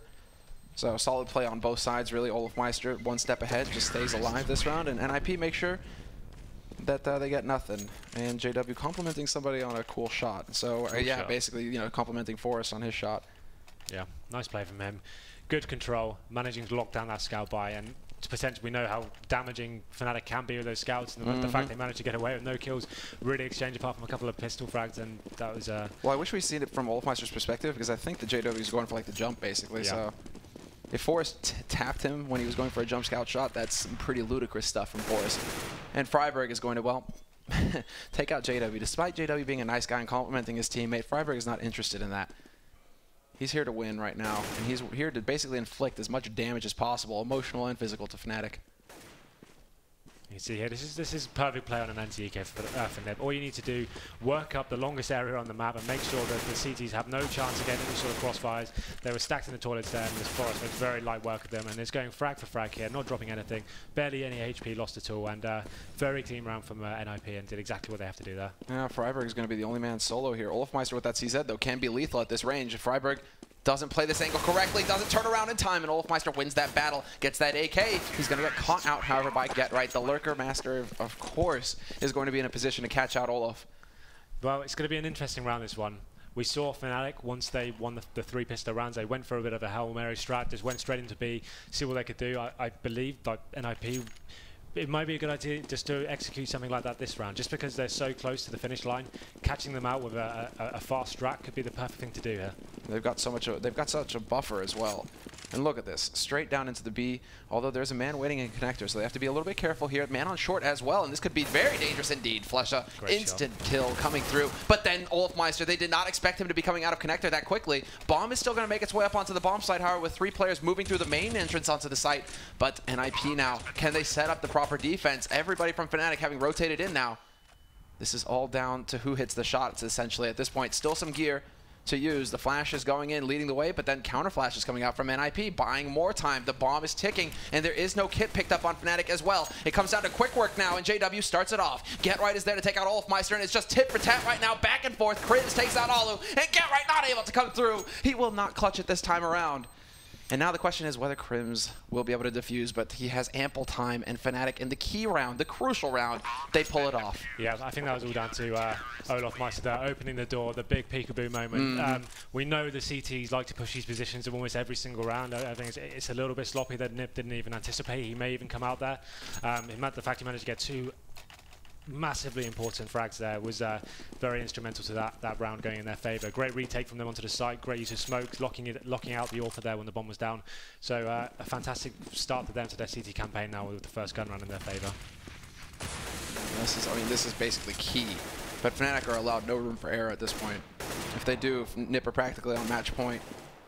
So this is very scary for them. They haven't established an economy. They don't have any money to fall back on. It comes down to locking down this round right here. And it is a bit of an awkward situation for NiP. No AWP for Alu. A little bit limited on the nades as well. They do have the smokes, but they don't have all the HEs. They don't have the Molotovs. So it's going to come down to elbow grease here from NiP, basically. And one flash already being used here by Force basically to clear out this angle. Restroom smoke is going to buy a little bit of time. This is what Fnatic need to be doing. They need to make sure that there are some problems along the map, some puzzles here for NiP to solve to make sure that NiP can't get comfortable. This is all about T-side. It's about trying to push the CTs back and ascertain where they are on the map and then working out where you can go as a team from there. It looks like NiP are going to be favoring towards the A side here, looking for any pick they can. They need some sort of information as to how the CTs are set up, where that AWP has gone. We saw it down long A on JW. Ali gave that information. You can see they might be setting up here for a full-on execute, but they're going to be caught out completely. Crims, two very crucial frags there, and it's going to be very difficult now for NiP to get back into this round. Bob down in the middle. And he actually gets a wallbang through onto Crims as well. Drops him just low enough, but that was the bomb carrier. We have the rotation coming out from Fnatic. 15 seconds left. There is no backup. There's no backing up for NiP. They have to go forward. And Get Right, he does manage to pick up one, but that drops the bomb. Now it leaves it to Alu. He can't even get on top of it. 8 seconds left. He's down 1v3, and JW finally lands the shot that will put him out of his misery. It is going to be NiP just falling short once again. 13-7 the score, and Fnatic, slowly but surely, they're getting rounds back on the board. Yeah, just when it looked like NiP were getting ready to execute, Crims yet again from Fnatic, surprising NiP from an angle they didn't even anticipate, taking down 2 players and ruining the round for them. I think NiP probably need to start executing a little bit faster, like once they have got themselves in that position, work together and get themselves on the bomb side a little bit quicker before Fnatic have a chance to respond like that. And now we have the response from NiP coming through, basically a half buy on their part. Tech9's Kevlar picked up on Get Right due to the kills he got earlier. He had a little bit more money to burn. Nice HE there onto Exist to start. And Crims hoping to get lucky, but he's taking quite a bit of damage, and he deals 0 in return. So not a great trade there for him. Get Right, that was like the most half-hearted attempt at actually getting that jump up there, man. Oh, that looked just a little sad. There's the boost from JW. Get Right is on long, and now they realize that JW shoots his teammate in the back. He doesn't care. He wants the frags. Did he really get the shot through Crims? No, okay, Crims got the kill on Get Right. I was about to say, like, he shot through Crims to get Right. Like, that's how committed JW is. You can see Exist here, kind of contemplating whether we bring out the AWP. No, he's not going to. Going for the full rifle setup here. They have got a couple of Molotovs in their arsenal here. It'll be interesting to see what they've got planned here. I think going towards B again. They got the initial entry frag there on their first gun round. It'd be nice to see them try and go towards there again. JW not in the best position here. He can get taken down quite easily. He's going to be caught. Oh, there it is. And that could be a very important frag indeed. But it's true JW style. He goes back and he gets a leg shot on Exist. He could have got away from that once he realized he was in a difficult situation. But yeah, that's just not his style. No, that's not his style. But you know, so close, gets the leg on Exist. So Exist is counting his lucky stars right there. And now NiP, once they get that entry frag, they push up onto the site. They're going to be able to get that bomb plant as well and lock this site down with a man advantage. Already in position to catch out the rotators. The question now is whether Fnatic want to take this fight or not. They're still on top of it, but the NiP are giving them so little to work with. Well, Fnatic really do rely on the smokes for these kind of retakes. They just don't have them. It's going to be very difficult to get even a look into this retake now. And now they're so heavily committed as well. They have to fight their way out of here, essentially. Alu, however, is going to be able to just hold this line on short, get 2 kills, and that's all that needs to be done for us to take out Olafmeister as well. Yeah, the smokes are so crucial there. When you can smoke on top of the bomb and smoke off the choke points like short, you get the T's second guessing as to what's going on. You get a fake defuse going on in the smoke. It makes it a lot more difficult for the T's to hold it. In that case, they just didn't have the utility there to put it off. And now we can see they actually have got a full buy. So this is obviously going to pit NiP onto map point if they manage to pull this one off. And you can see them kind of making their way towards B here. This is what we saw them do in the first gun round. They managed to get the first entry flag last time, and they can see now Fnatic have cottoned on and kind of smoked off that area to deny NiP of that. And hello, Pronax. Where did that beast come from? All of a sudden, man, I can just picture the grin right now. they seem to be getting these surprise two-mans out of nowhere with no response whatsoever. Fnatic have done that so many times here, and it looks like just NiP are completely confused as to where that's even coming from. When they get into sewer as well, it's once again in sewer, they just get mauled. friberg, though, they nearly line up for him, but JW hits the headshot first. Alu, however, on high, not going to matter. JW, and there it is. It's just like in true JW fashion. He even sticks around for a third one. JW, come on, man. There's such a thing as greed. You got to control it sometimes. I mean, he knows that it's nigh impossible for his teammates to lose this situation, but still, you don't want to be giving freebies to Get Right. 40 seconds left now for Get Right to make a play here. He's got the bomb at least, but he's now out of nades. He has to push forward. And he does check close, but by the time he sees it, Flush is already nailing him. So 14-9, Fnatic once again bringing it back, and here we go. NiP now calling for the pause. Yeah. So we saw Fnatic pause at the halftime. Now it's NiP going for their pause. And so this is, I mean, it's a real pleasure to see these teams now. I mean, both of them have coaches. Both of them have coaches that are heavily involved in the strategies of the teams. Yeah. Devilwalk is that balance there for Pronax and also for Flusha when Flusha happens to be calling. And now Natu recently joined up with NiP, so we saw him with his notebook. He's got the black book on him, man. I think this is the perfect time for them to do it. They need to work out why they're not getting any sort of entry frags. They're getting double killed out of nowhere. No one seems to be holding the correct angles, and JW just seems to be on a complete rampage in that sewer area, just doing whatever the hell he wants. And like, even though he had the disadvantage there, facing up into that ladder, and he managed to find the frags straight away. But like, fantastic work from them. But here we go, NiP. The money's not great. I think they're kind of, it's a tactical intervention from Natu, perhaps trying to work out. Guys, we need to work out what's going wrong here. Where can we find the frags? Do we pick up the AWP and do we take it down to challenge JW on long? And I think they're just going to keep getting shut down unless they kind of mix it up a little bit and kind of change their approach. I'm curious to see like just how much input Natu is giving as well into that discussion, seeing as how he's still fresh. I think it's just more a case of just telling everyone to take some stock right now. They can see the finishing line. They just need to work out how they're going to go over it. They need one round just to kind of take it to that comfortable position when they need one more. So it's just, okay, they're opting for the Tech 9 buy here. So this is the Havsy approach. They still have cushion to work with right now. It's still 14-9 the score. That's why they need to just don't do anything too silly and get themselves into a rut where they're constantly force buying and not having enough utility to even take the bomb sites. I think this is a smart play.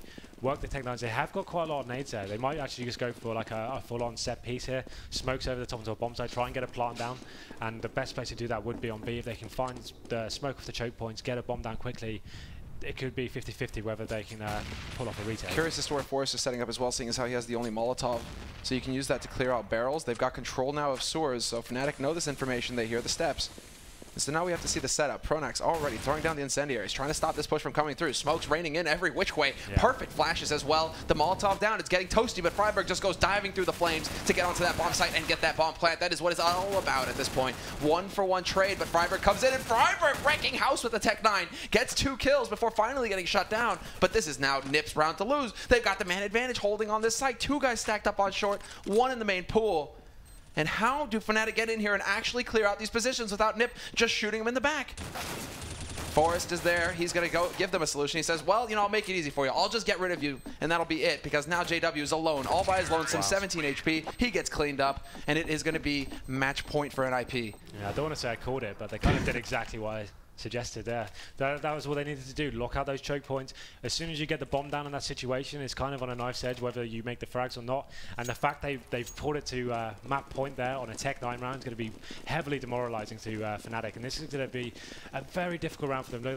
They've been relying on JW's fragging ability so hard, and now he's going to be forced into a CZ.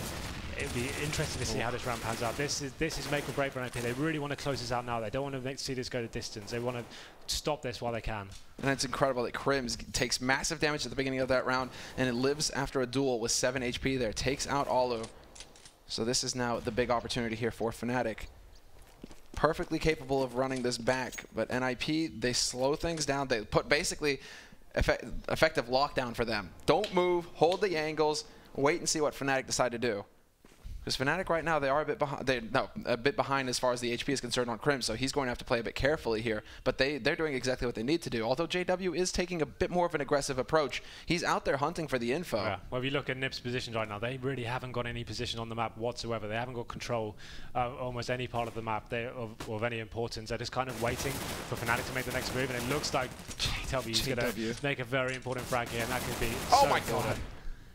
And NiP look a bit lost here right now. They just don't know what to do. They know they've lost a couple of frags. They still can get back into this round. They've got the weapon advantage, but it looks like Fnatic, all they need to do is just hold the bomb sites now. They've done the work. They've done the hard work getting the frags, and now they need to draw this out for the next 20 seconds. Well, smoke on a CT, and there you go. Money Molotov straight onto the barrels. That's going to force him out into the open.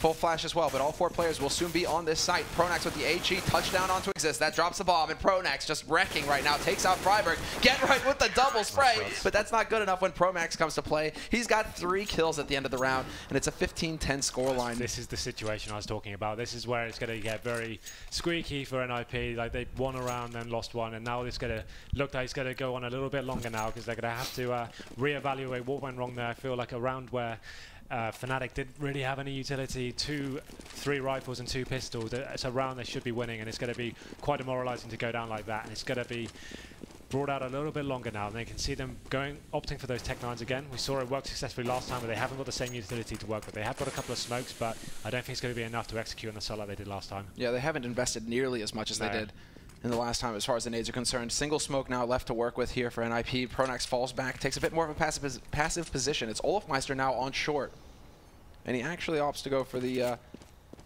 USP instead of that Swag 7 there.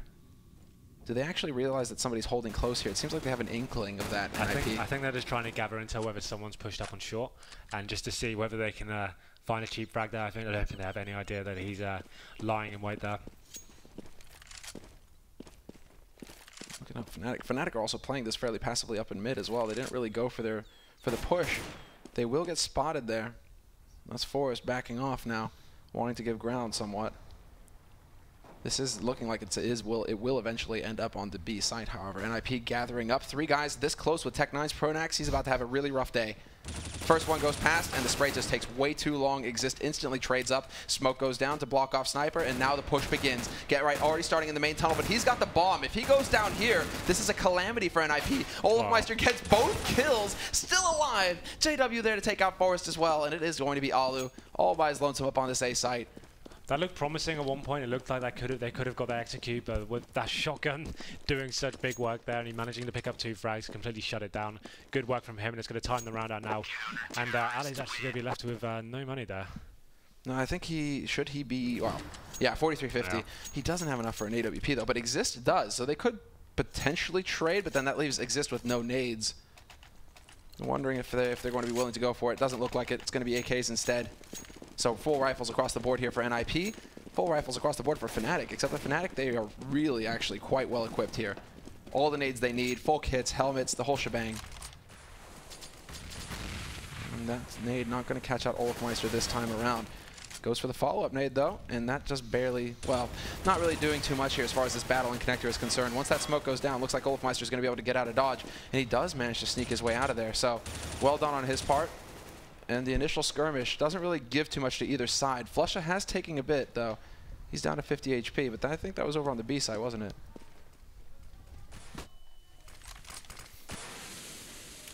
And this is the delaying tactics basically coming up from Fnatic at this point. This is what they need to be doing. Smokes up in restrooms, smoke up in mid, just trying to slow down NiP, not let them get up onto that site for free and set up some kind of execute. They want to make sure that they slow NiP down, that they're not able to get comfortable. They don't want to do, essentially. Like, exactly. If you just force them down so much and then force them into a really obvious like execution with smokes, and it's really easy to get the rotations over and shut them down. No frags being exchanged here. The time is running down, and Fnatic got to catch on soon. They know the next move from NiP kind of has to be their last one. We have got Get Right lurking over towards B, trying to find a pick there, I believe, just before they execute onto A. He really needs to start doing that. That's the frag they needed. That's going to be perfect. If he's going to peel away CT there, oh, fantastic work. That could be it.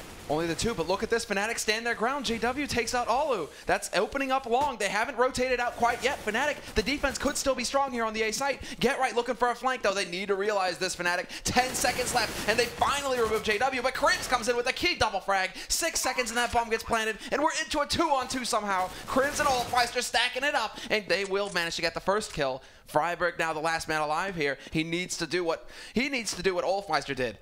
Stop that bomb from getting defused. Stay hidden and wait. Play the clock or get the kill outright. Olofmeister gone, but Crims wins the duel. Lives with 11 HP and robs Freiburg. That was such good discipline from Fnatic there. After Get Right got those 2 frags on B, like most teams in that situation would be like quick, get the hell to be now. We've got no players there. We've got no presence whatsoever. But with the time having nothing left on it at all, it was very difficult for them to... You know why they didn't rotate? Why? Because it was get right. And they're like, so they got onto it straight away. He's lurking. And if it's only get right, they don't hear a single thing else. They don't see anybody else. I bet you Pronax is like, he's lurking right now. This is going to be A. It's really interesting. I mean, that is... It must be frustrating for Get right there, like doing such instrumental work and getting those 2 frags, thinking, oh, I've done it, I've won this the game, and then not being able to capitalize on it. It must be so frustrating for him. But this is what I was talking about, the fact they didn't close it out on that anti-eco, and now it's going to keep going round for round, chipping away, and that breathing room they once had is slowly but surely dwindling away, and it's only 3 rounds remaining here. It's going to be a little bit scary for NiP. They really don't want us to go to overtime. No, exactly. And they go for another quasi-buy, and since they had success in the past with this B site, they're going to go back to it. Smokes, flashes, everything going in, but great nades there onto short, doing tremendous damage. Actually, this is going to slow up NiP considerably. Get right, still trying to find the angle to work here. Forrest will take out Flusha. Long-range shot, Get right countering the boost, and he's going to get a second frag as well. This is now a catastrophe for Fnatic. Crims and Overpass trying to battle back, but it's a 2-man. Make that a 1-man. Make that even. Overpass comes out of nowhere and gets 2 kills. Monster of a round from him so far. If he can pull this back, that was so important. Keeping his team alive here. Oh, did they hit this right? I mean, Freiburg exists. They're going to go for the boost over. And there's the shots exist there to save the day. 1v1 now, and Freiburg's going to get a second shot. He's going to get a second chance. And Olfmeister doesn't realize he goes through. He's on the bomb defusing. No. Freiburg runs out of bullets. He doesn't get the knife. What? Oh my god, how are they still alive in that round? Exactly the same thing happened as last time, getting the bomb down, managed to get the first couple of frags, and it looked like after Exist did that great work boosting over the smoke, managed to pick up the frag, and Freiburg is going to be hating himself there. The fact he could have ended it there and then, he just couldn't find the knife to connect. What's worse is he runs out of bullets with the Tech 9. Man, that was difficult. Talk about the shock that must have coursed through his body at that point. Like, what? And then has to go for the YOLO knife? Having that, they were setting themselves up that moment of relief, saying, oh god, it's over, we made it. And then getting shut down like that, it's going to be so demoralizing for them. And they just Fnatic keep holding on somehow. I don't know how they're doing it, but they're finding frags out of nowhere. And miracles keep happening for them. And here we go again, another full buy from NiP. And we can see Flusha with the Pro 90. We know how much big work he can do with it on this map. And there's the pop flash from Overpass. He spotted the gun barrel, full mag, and yet he loses that duel to Exist. It looks like the nerves are playing on both sides here. Yeah, a little bit too overcommitted there with that spray. I think once he missed the first few bullets, he should have got out of there. And this could be it now. Exist actually picking up the first 2 frags in this round. And this is the moment NiP should be winning this 5-on-3 situation. They have map control in areas. They can see Get right actually has the lurking role locked down. He can go into B now. If he can find a frag here, that is game over. Crims will find Freiburg, and he goes out onto long, faces him, however, and it's a 1-for-1 trade. 2-on-3 scenario, and Get right looking to catch the rotator, and he is going to spot the man on short, but Flusha wins that duel. Now Fnatic have the life lead in this situation. 20 seconds left, and Exist taking up a position on this site. Smoke perhaps could bait Fnatic out into the open here. We'll see if Pronax looks left. This is going to be the key moment. Does Pronax check? Yes, he does. Of course he does. He sees it coming, and it's now going to be Forrest, alone, trying to deny the defuse with the Molotov a bit early there, perhaps. But this is going to apply the pressure. This is going to twist the screws on Fnatic. And they're going to get into it, and Pronax, I can't believe it. He walks forward and wins the duel versus Forrest. They are going 30 rounds. We get it, man. Last map, and it is going 30 rounds. Forrest cannot pull through for NiP. The clutch situations, it's just Fnatic round after round. How does this keep happening? Like, NiP setting themselves up for such a great round, getting the first 2 frags there, and then it's somehow... I feel like Get right not being with the team then is almost letting them down. The fact he's in that lurking role and not being with the team and not even getting with the backstab frags, I think he'd be a lot more beneficial just actually being with them and just securing the round. When they get 2 frags, just get together, execute on a bomb site as a team and not let the Fnatic get back into it. He kills Flusha there, and that's practically the round right there. It's just the fact that Flusha manages that running Pro 90 shot onto him. I mean, there you go. And this is it, 30th round. Flusha, he has that P90. NiP pretty well equipped, all things considered, with the AKs, full nades. Fnatic as well, decent nade count on them, and we passed the minute 15 mark. Olu going for some long-range tapping here, trying to find that shot. Not quite going to get it, though, and he's the one to lose that duel, down to 75 HP. But look at this, NiP, just spread out in the boost from Olofmeister. He could see over it. He goes for the spray once again. This time he gets lucky and he gets the shot, but Exist is there to return. Does quite a bit of damage to JW, but JW comes right back at him. and Fnatic have a man advantage. And is this NiP right now? What's going through their heads? If they couldn't capitalize on a 5-on-3 situation, I don't see them capitalizing on a 3-on-4. I think they're going to run the clock down, force themselves into a position where they don't want to be. And Fnatic just seems so strong in these clutch situations. It's the perfect retakes they've demonstrated so far, and they just don't seem to want to give up here. They will be holding on for everything they've got. 28 seconds here. We can see NiP making their way over to the B-bomb site, and this is going to be one final execution from them. One final chance to stop this from going to overtime. Oh, Molotov goes down. There's a man holding on short, however, and that's it. Pronax starts off the party. Flusha is there as well to get the kill. It's going to be Alu, last man alive here. Not going to get that final kill. Instead, it will be Fnatic running it back in this second half and taking it to overtime. Dead even, 5-10, 5-10 between both of these teams in both halves. I can't believe it. I just can't believe how long Fnatic stayed alive there. How did they do that? There were so many rounds where they lost the advantage so early on when they were at map points, and then they somehow pull something out of the bag to get them straight back into it.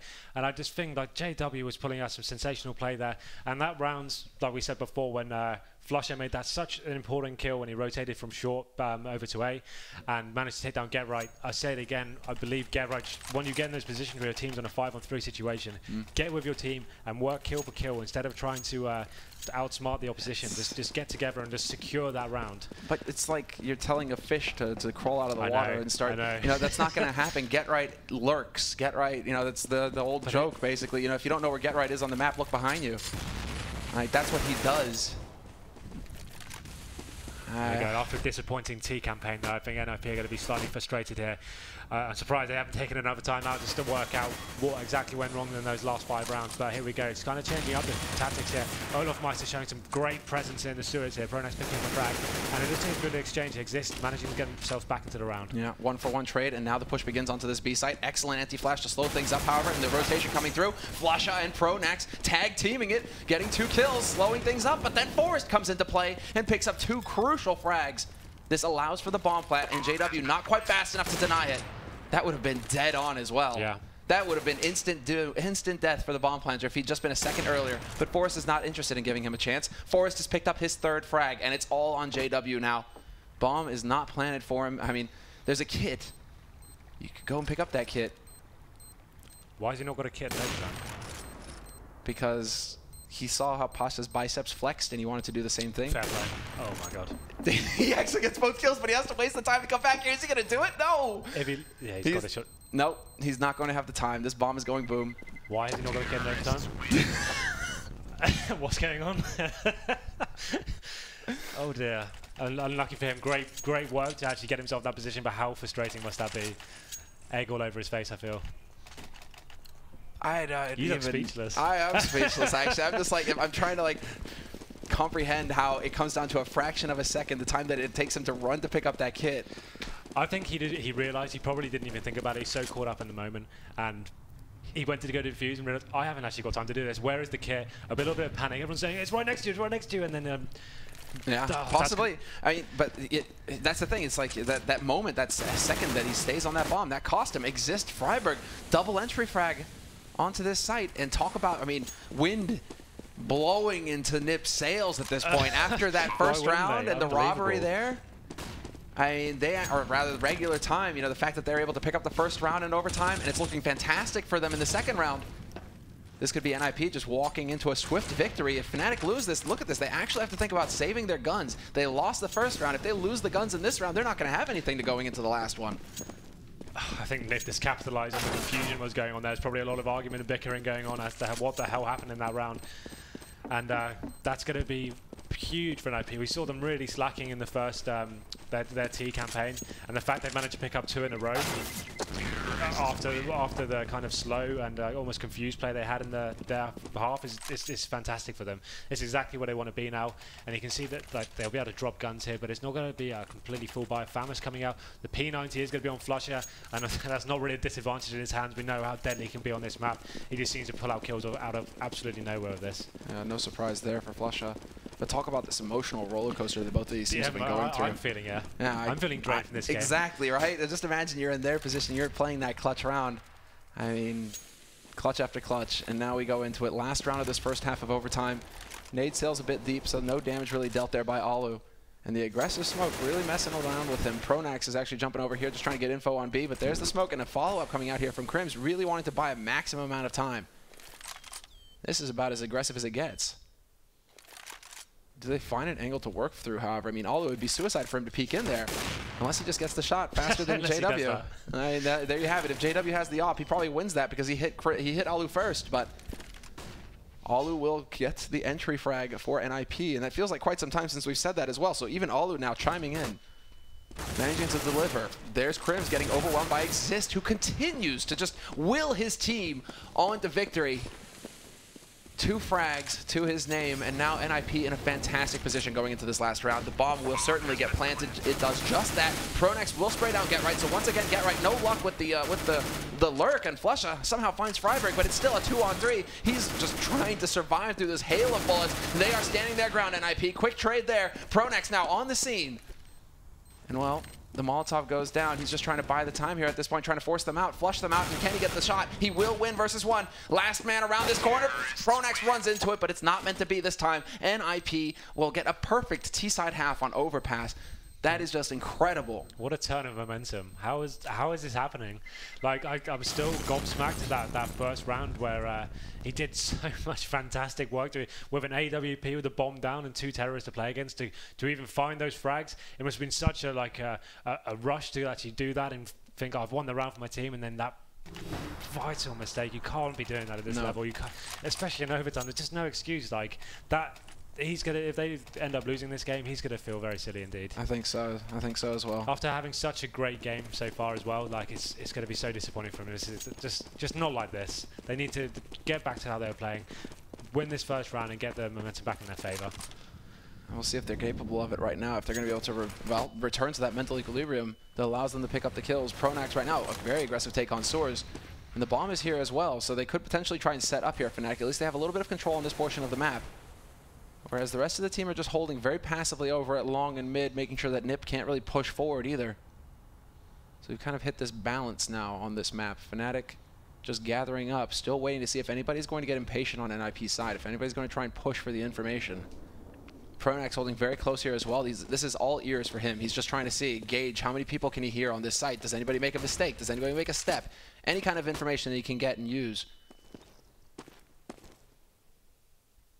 And now we see the boost as well. Very common boost now. Very passive setup from CTZ. They're not trying to get any information on the map. They're good. They're banking on setting up the Alu turret here and hoping he can get this opening frag and making the T's work for it. They're not going to give him this early frag. Just running down the timer, and it's not going to be enough. Pronax actually does manage to find that frag on Freiberg, and that could be instrumental in getting this round. And there's no information for Freiberg. They did not see that bomb. They don't know that the bomb is on B site right now.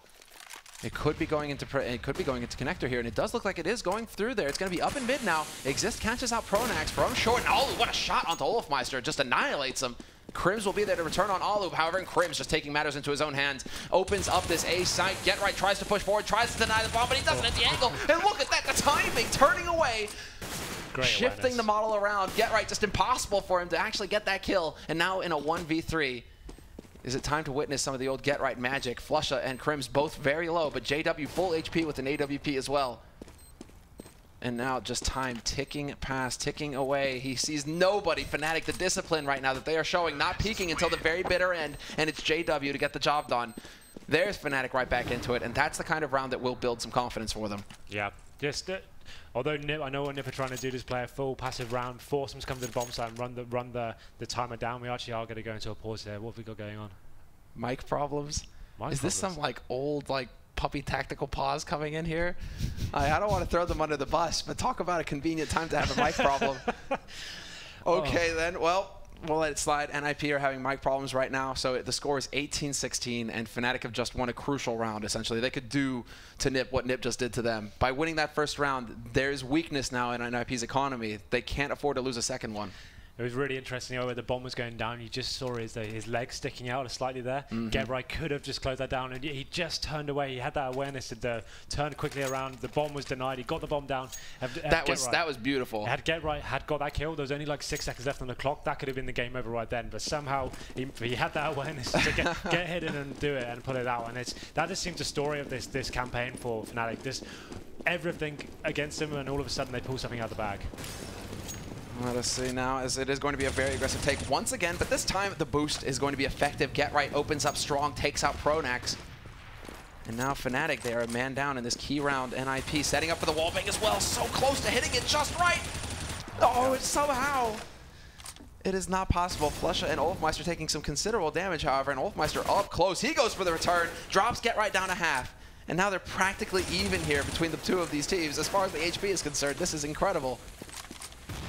But the Fnatic push is going to begin onto this B site. They are taking their time. Freiberg up short, gets caught in the crossfire. Ulfmeister with a double frag. Ulfmeister with the triple. And this is now a catastrophe for Alu and Forest, both. The two remaining players here trying to rotate in quickly, hoping to catch somebody out on Fnatic before they can get into appropriate position. And there it is, just the spray going through. Alu nearly getting that kill. He came so close. Forest to take out JW. Forest to take out Flusha. And this could be it. Can they get on the bomb? Forest has the kit. But he's here to protect his mate, and Ulfmeister just comes charging through, wildly spraying, not gonna get the kill. Instead, it will be Krims to save the day. Another no-kit moment there. That could have been game over had he had the kit now. If he'd had the kit, it was guaranteed. They had the perfect smoke there. Both players on short being forced back into the short area and have to rotate around to long. That was so close, it was unbelievable, and it's just going to be, I think we might see another 3-0. Could you hear my mind shorting out at that point when I realized that Alu didn't have a kit and Forrest had a kit, and I'm like, what is going on? Oh, man. Why is Forrest not on that bomb? We're going to a next round of overtime, I'm calling it right now. Yeah, this After is that likely, round, man. I think NiP have accepted that this is not going in their favor. Unbelievable scenes. Get Right, well, Get Right making use of the shoddy. It's not about getting that dirty money now either. It's just up close and personal work up here in Connector. And while he's managed to force Fnatic back, so Fnatic have given the ground. But Fnatic still just very wise, pacing themselves, taking their time. They know how desperate the situation is for NiP. There's no need to give NiP an easy way in. No, absolutely not. They just need to ascertain where exactly they are. They have the intel as to where Get Right is. Get together as a team, work as a fragging unit, and go kill for kill. Making sure they're making absolute taking advantage of the rifles they have in hand. They know Get Right's got a shotgun, so presumably the tactic will be go long A, keep it long, and just lock them down one by one. And there's the flash in. Once again, textbook stuff, and they catch the man out on the angle. Forest is gone. Krims starting the party up here on the A site. This is another very common angle that's being held here by Alu. If Krims does not check it, he deserves whatever happens to him. And he actually walks right past. Does he look back? Oh, Krims is going to kick himself. Unless Alu just doesn't hit a single shot pretty much. And now this is basically Fnatic's round. Krims, Ulfmeister picking up the 2 key kills that will open up this A site. Freiberg and Exist now trying to rotate in quickly, but they're not going to be fast enough. 10 seconds left and that bomb gets planted. And this is now a 2-on-5 retake. Make that 1-on-5. Exist with the Deagle just laying down the pain. Takes out JW, but cannot find the headshot. And we are going into a second round of overtime. This is it. Yeah, I think NiP kind of admitted defeat in that last round. I think that we all knew nothing was really going to happen there. Get Right doing whatever he could in the sewers to try and cause some damage. I think got about 50 HP off. But here we go. Everything reset again. NiP on CT this time. I think they really want to aim for getting some rounds this time on the CT. Like we keep seeing this back and forth gameplay. Like just when they have a bad side and one like a bad CT, they might be able to pull it out. I wouldn't be surprised if NiP got a 3-0 here, just to completely mirror what happened last time. Well, let's see if it's possible. I mean, Exist, who's just been hitting incredible shots all match long. He's going to be the point man here, and he just dances in. Get Right is there to take out Ulfmeister. Big kill. The flash is effective, but JW still hits the headshot on Exist, so into a 4-on-4. And Fnatic, they're committed. They've got the bomb here waiting. Get Right finds the angle, takes out Krims, and there's the smoke going down, but Force has already taken out Flusha. This is just falling apart completely for Fnatic. NiP looking terrific in this round. Get Right hitting all the shots. And is he just going to drop the hammer? Yes, he is. Here we go. Boom. And there it is. 19 rounds on the board for NiP, 18 for Fnatic. And the CT round, the key round, has been won for NiP. Yep, well, seeing as they couldn't even get a single round in the last overtime, the fact they've opened up this one with the first round in their favor, I think will kind of settle the nerves a little bit and just kind of get them back into it.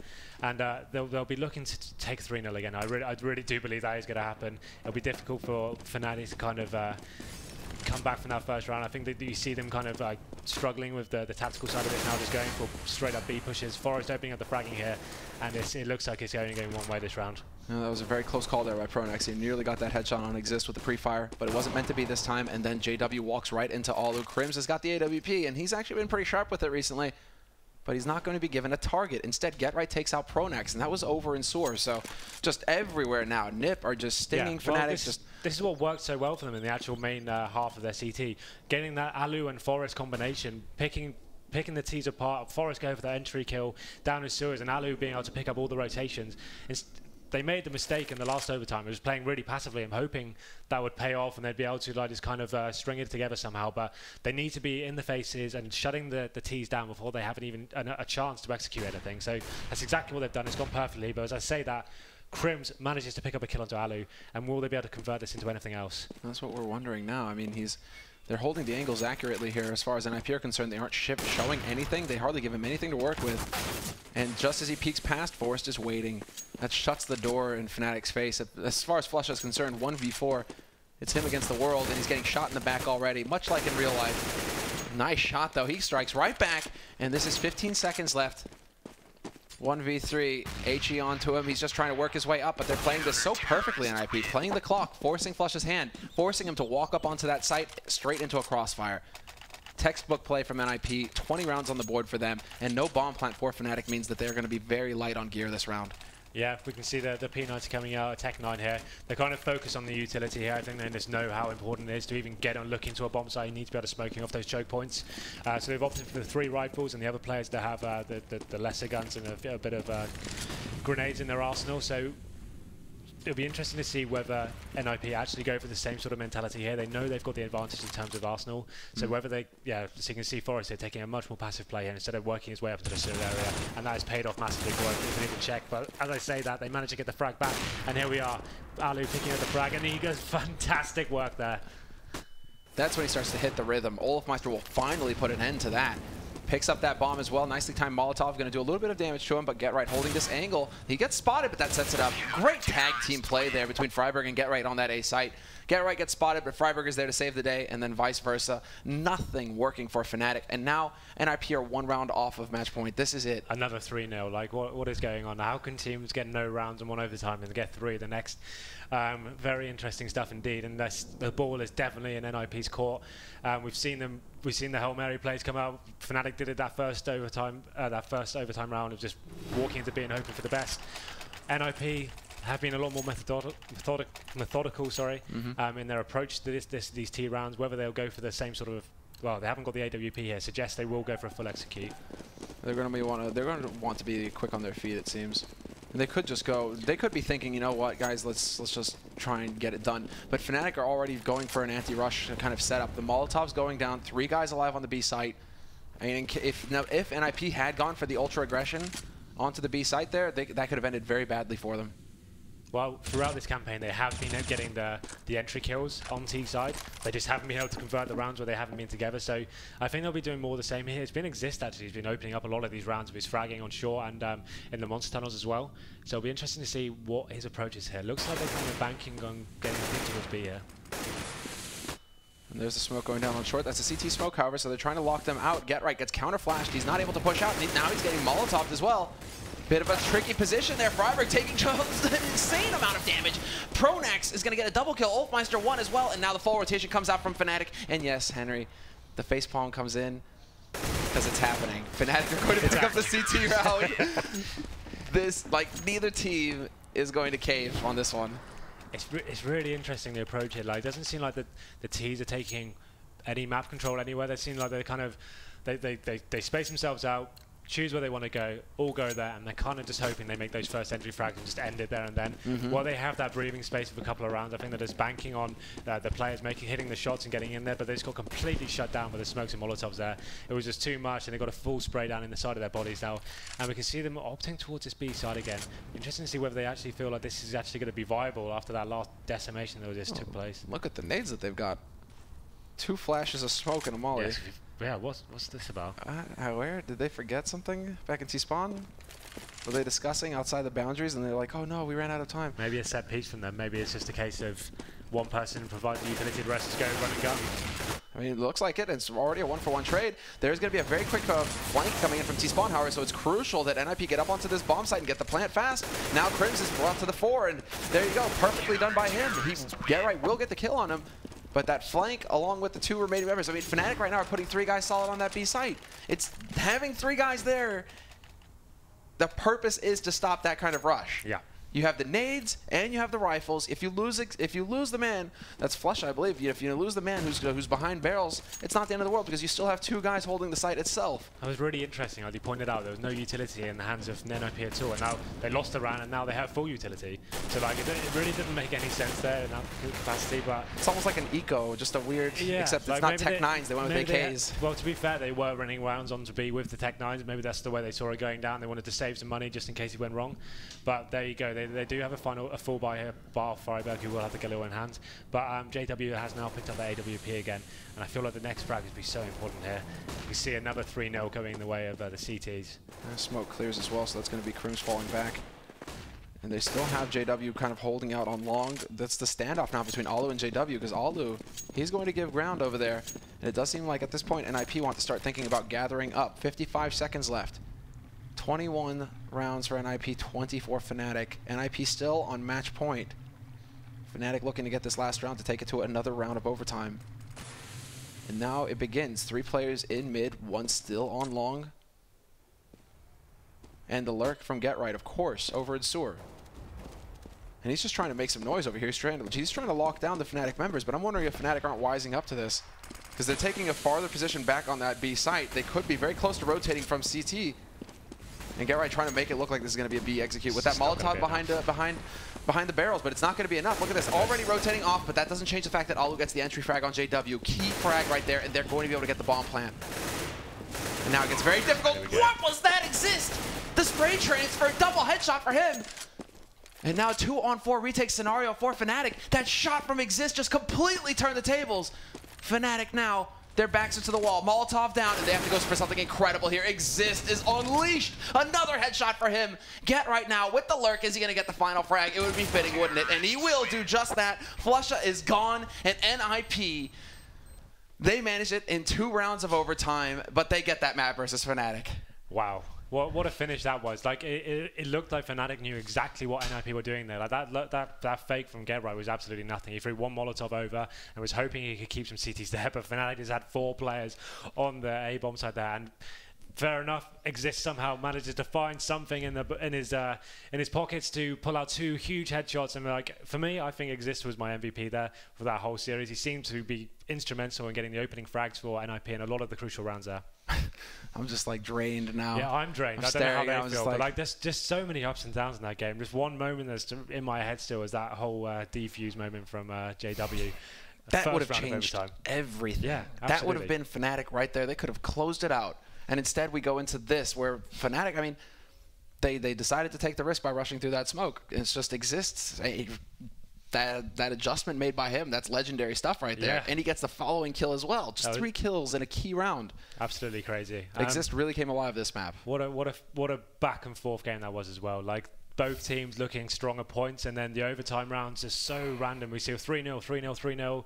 No one really taking any precedence, changing their mentality, trying to get that last round. But I think the key was there, just sticking to your guns. NiP actually on their CT half there, actually managing to lock down the T's with the Alu and Forest combo in the sewers. And yeah, that's enough for me for one night, I think. That's going to be it, guys. Now it's time to hear from the analysts who will close out this last map and the first night of Gfinity.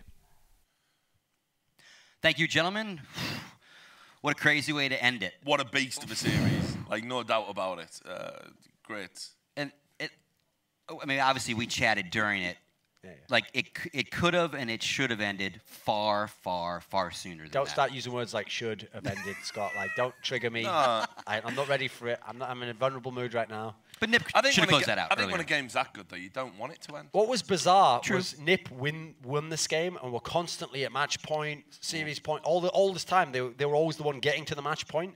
But man alive, Forrest was carrying those guys there. He was like, what, 40 frags at the end? Some of the other ones were on like 20 frags at the end of all the overtime. So he was just a miraculous performance from him. Yeah. Fnatic had their own clutch moments, but it was never quite enough. They never really were in a position to win. I mean, the one time that maybe could have turned it was that crazy JW AWP 1v2 where he kills both of them, has to get the kit, but he was like 1 second off. So who knows what that could have done, but the way this played out, NiP should have won. They were up, what, 15 to, I don't even know what, 15 to 7 or something ridiculous. 15 to 8 maybe. Then they got it in overtime. They were always the one reaching map point. So they really were always doing enough, and then they just couldn't hold on.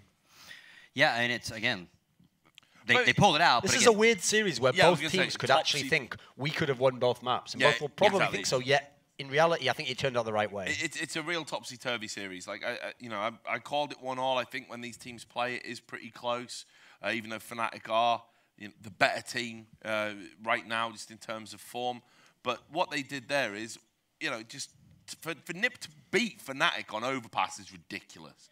And they should have beat them comfortably, actually, let alone double overtime. And if Fnatic, for whatever reasons, so let's say they still get to the playoffs, like maybe they come out in second, who knows? If that ends up biting them, if they have to play Envious first of all and they lose or something, now they're going to think back on this game here. If they don't even make the playoffs, this is going to be basically what we're going to think of as not the start of the end, because I guess Vox started that, but this will be another chapter in like, wow, the one time Fnatic didn't get out of a group stage, So, yeah, that's an interesting point, by the way. This Fnatic lineup has never failed to get out of a group stage, ever. Ever? Ever. In their history. Wow. With this 5-man lineup, it's never happened. In fact, they've only failed to make top 4, so they have to make the playoffs here to make top 4 one time out of something like 15. So, holy smokes, would be pretty impressive. Would be the start of something amazing. We've never seen that. But this draw really puts a cat among the pigeons. Fnatic need to have a good night's sleep, come in and regroup. They've had 2 draws. This is crunch time for them. They're the best team in the world. They can't be struggling in the group stages of tournaments. They need to up their game tomorrow. So NiP will be feeling good. They took them out off Fnatic. They're actually showing signs of progress. It's got to be said. They could have won both maps. I felt they could have nicked us too as well. Yep. So. Yep. And we'll come back. We'll recap all the actual groups and the points and everything. But right now, let's get a short recap from Exist. For the last time of the night, Martin, who will be replaced by Mr. Banks tomorrow, is showing up to do our interviews, but he's with Exist. I'm looking forward to Take it away. They were quite nice, actually. I thought they'd close it out and give me a bit of a beating. And with Exist, well played. That was, the heart was going. It was back and forth. You guys were in control, then you weren't. So you must have been relieved to finally get through it. Yeah, of course. It felt like we should have won the game, especially Overpass, really much before the overtime. We were leading like 15-10, I think, and we lost like a few 1-on-1s and 2-on-1s even that we should have won. So yeah, we're happy that we won anyway, of course. So Fnatic at the moment are widely considered to be the best team in the world. So that's got to give you confidence going into tomorrow to kind of get the map off them. Yeah, I mean we knew like if we take one map, we have a really big shot at winning the group. So we just need to focus on tomorrow and not throw any games. And is there anyone in particular, sort of aside from Fnatic, that you think is going to give you the most trouble this weekend? I mean, Vox proved against Fnatic that they're a solid team, so we don't need to underestimate them. And Navi, they've always played good against us. They have a really slow playstyle that fits against us. So other than that, we have Envy that's really strong. So it's a lot of good teams here. In a situation like that, when it goes to overtime, it goes to double overtime, how do you guys keep focused? How do you guys keep motivated? Because it must feel like at times it's slipping away from you. So how do you kind of just keep your eyes on the prize, so to speak, just to remain focused? Yeah, I mean, like I said, we lost a lot of 1-on-1s that we should have won, in my opinion, and that kind of beats you up over time. And but we managed to pull ourselves together and win it, and that's really strong of us, I think. What's it like in the booth? How does everyone? Is it tense in there, or is everyone sort of trying to motivate each other? What's the atmosphere like? It's really tense, but I try to keep them calm and just do our thing and just try to win. Nice one.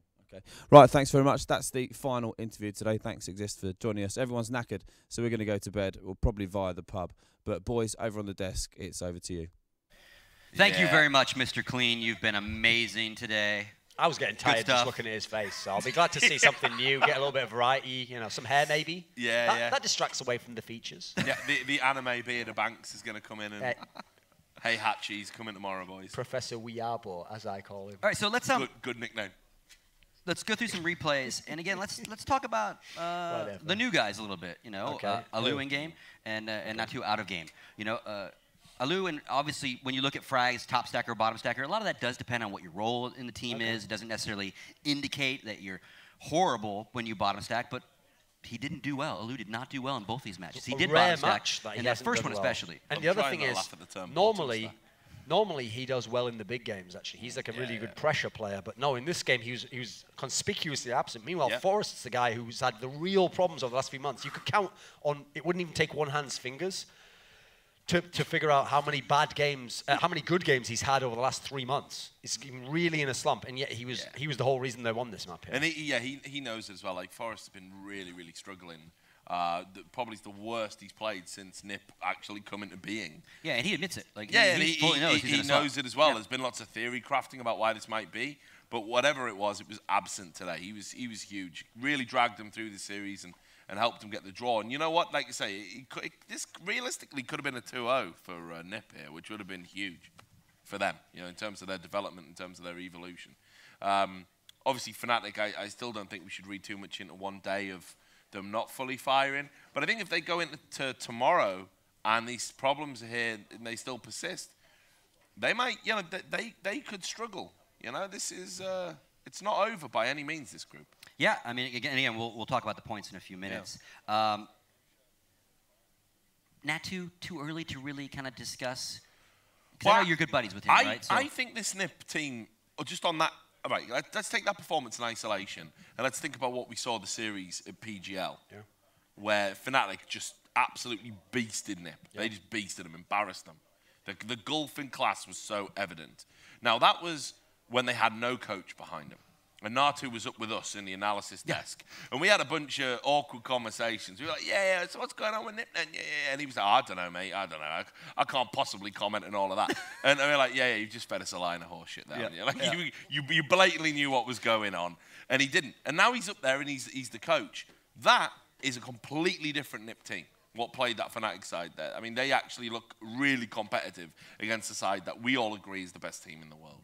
So whether he's actually done anything or not, and we did say at the top of the broadcast, you don't coach Get Right, you don't coach Forrest, but whatever he's bringing to the table, it's not beyond the reach of possibility he has made a difference. Yeah, and as you can see, we're about to show you Group A, going to come to you right now, and speaking of them, they're sitting at the top of their group. Now, something to keep in mind, folks, is some of the teams have only played one match today. Fnatic, as you can see, did play 2. So, you know, the points don't necessarily align because, again, Fnatic's only team that have 2 matches. But you can see, obviously, and who would have possibly imagined after day 1, Fnatic would have only been on 2 points?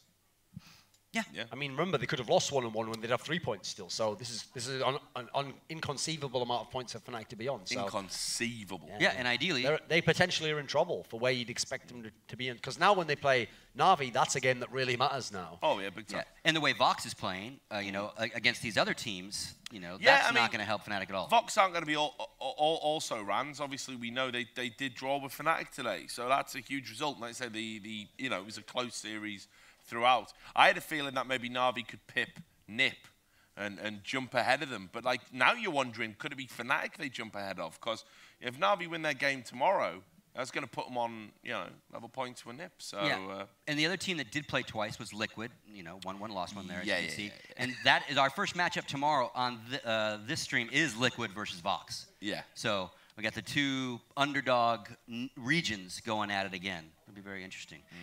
Let's go ahead and look at B as well. And again, that one, a little bit more decisive. Lots of 3-pointers. Again, a couple teams have played 2 matches. A couple have not. And you can see Immunity goose-egged it. Nothing on the board for them. But again, everyone tied up right now. But obviously that doesn't necessarily mean they're tied up because of the matches. Thoughts on this group overall? I mean, mainly because Immunity you got to play twice. The standings don't mean so much at the moment because Titan and Cloud9's wins come from Immunity, so you'd expect them to get them anyway. So at the moment, they've just held serve. That's what you're supposed to do anyway. They've both got their work ahead of them still if they want to have a chance to be the second team. Because at the moment, Envious, okay, they're only 4th now, but they only played once, and they beat Titan, who are one of the better teams. So Envious have done a lot more work. Virtus Pro obviously played Cloud9. Virtus Pro have still got Titan and Envious to play. This group is entirely wide open. The other one, some of the big games have still been played. This one was more like we got a lot of the basic preliminary games done, and now the games that will really decide the group are going to be played late. So I think this can potentially be the most exciting one because you could have the most drastic turnover in where the standings are. Yeah, and the first match of that group on the challenger side will be Envious versus Cloud9 starting tomorrow. So, again, some good matchups right off the bat tomorrow. Not a great start to the day for Cloud9, though, is it? Not a prospect you'd be relishing after a poor day at the office, really, for Cloud9. Yeah. All right, gentlemen. Final thoughts. Well, unexpected results. Even Liquid taking a map from Na'Vi. And then we obviously, Vox Eminor almost 2-0 Fnatic. NiP almost 2-0 Fnatic. This could have been a day when Fnatic went 0-4. And we're already facing potential elimination in tournament where only the top 2 get out of the group of 5. So that's absolutely shocking. They did cling on just enough in both scenarios to get a point each time. And who knows, maybe the format will end up benefiting them in that sense, that they got those points and denied their opponent 3 points. I mean, I think it's definitely shown that the format's better than best of 1, because in some of these best of 1s, who knows what could have happened, you know. So yeah, interesting format we haven't seen play out before, and some interesting results as well. In Group B, more obvious results, I think. Yeah, just to echo those sentiments, I think this is a real interesting format. I hope we see it a bit more often, actually. I think this really can shape, you know, interesting tournaments. And just moving into tomorrow, what I really want to see is I want to see a North American team step up. For me, I want to see hopefully Cloud9. I think. Do you want me to make an edgy joke to end the cast with? Yeah, go for it. Don't we love edgy? So when I saw Fnatic having problems there on the T side, you know, with Flusher coming in now, and JW's always been a wild card, so I always felt like they let him do what he wanted, you know. So with the new leader, maybe he needs like better communication. Maybe that's the problem, you know. Maybe what he had was sort of poor sign language, you know, because you know poor sign. You know, so we'll play on what. Google it again, guys. Poor sign language. That's what JW probably had, I reckon. Yeah, I'm sure he's really glad that he was taking selfies with you and like, yeah, you're my best friend. It's got to be a friend who sticks the knife in that. You've got to be close to do so. Yeah. Okay. All right. Well, thank you, gentlemen. Been a pleasure all day with you, as always. So it's the best I could come up with. That was good. That was good. It's late. So on behalf of the Gfinity desk, we will be back bright and early tomorrow. Just a couple hours, a little nap we're going to take and come right back. 10 a.m. we start here in London, England. That's it for us. We'll see you tomorrow.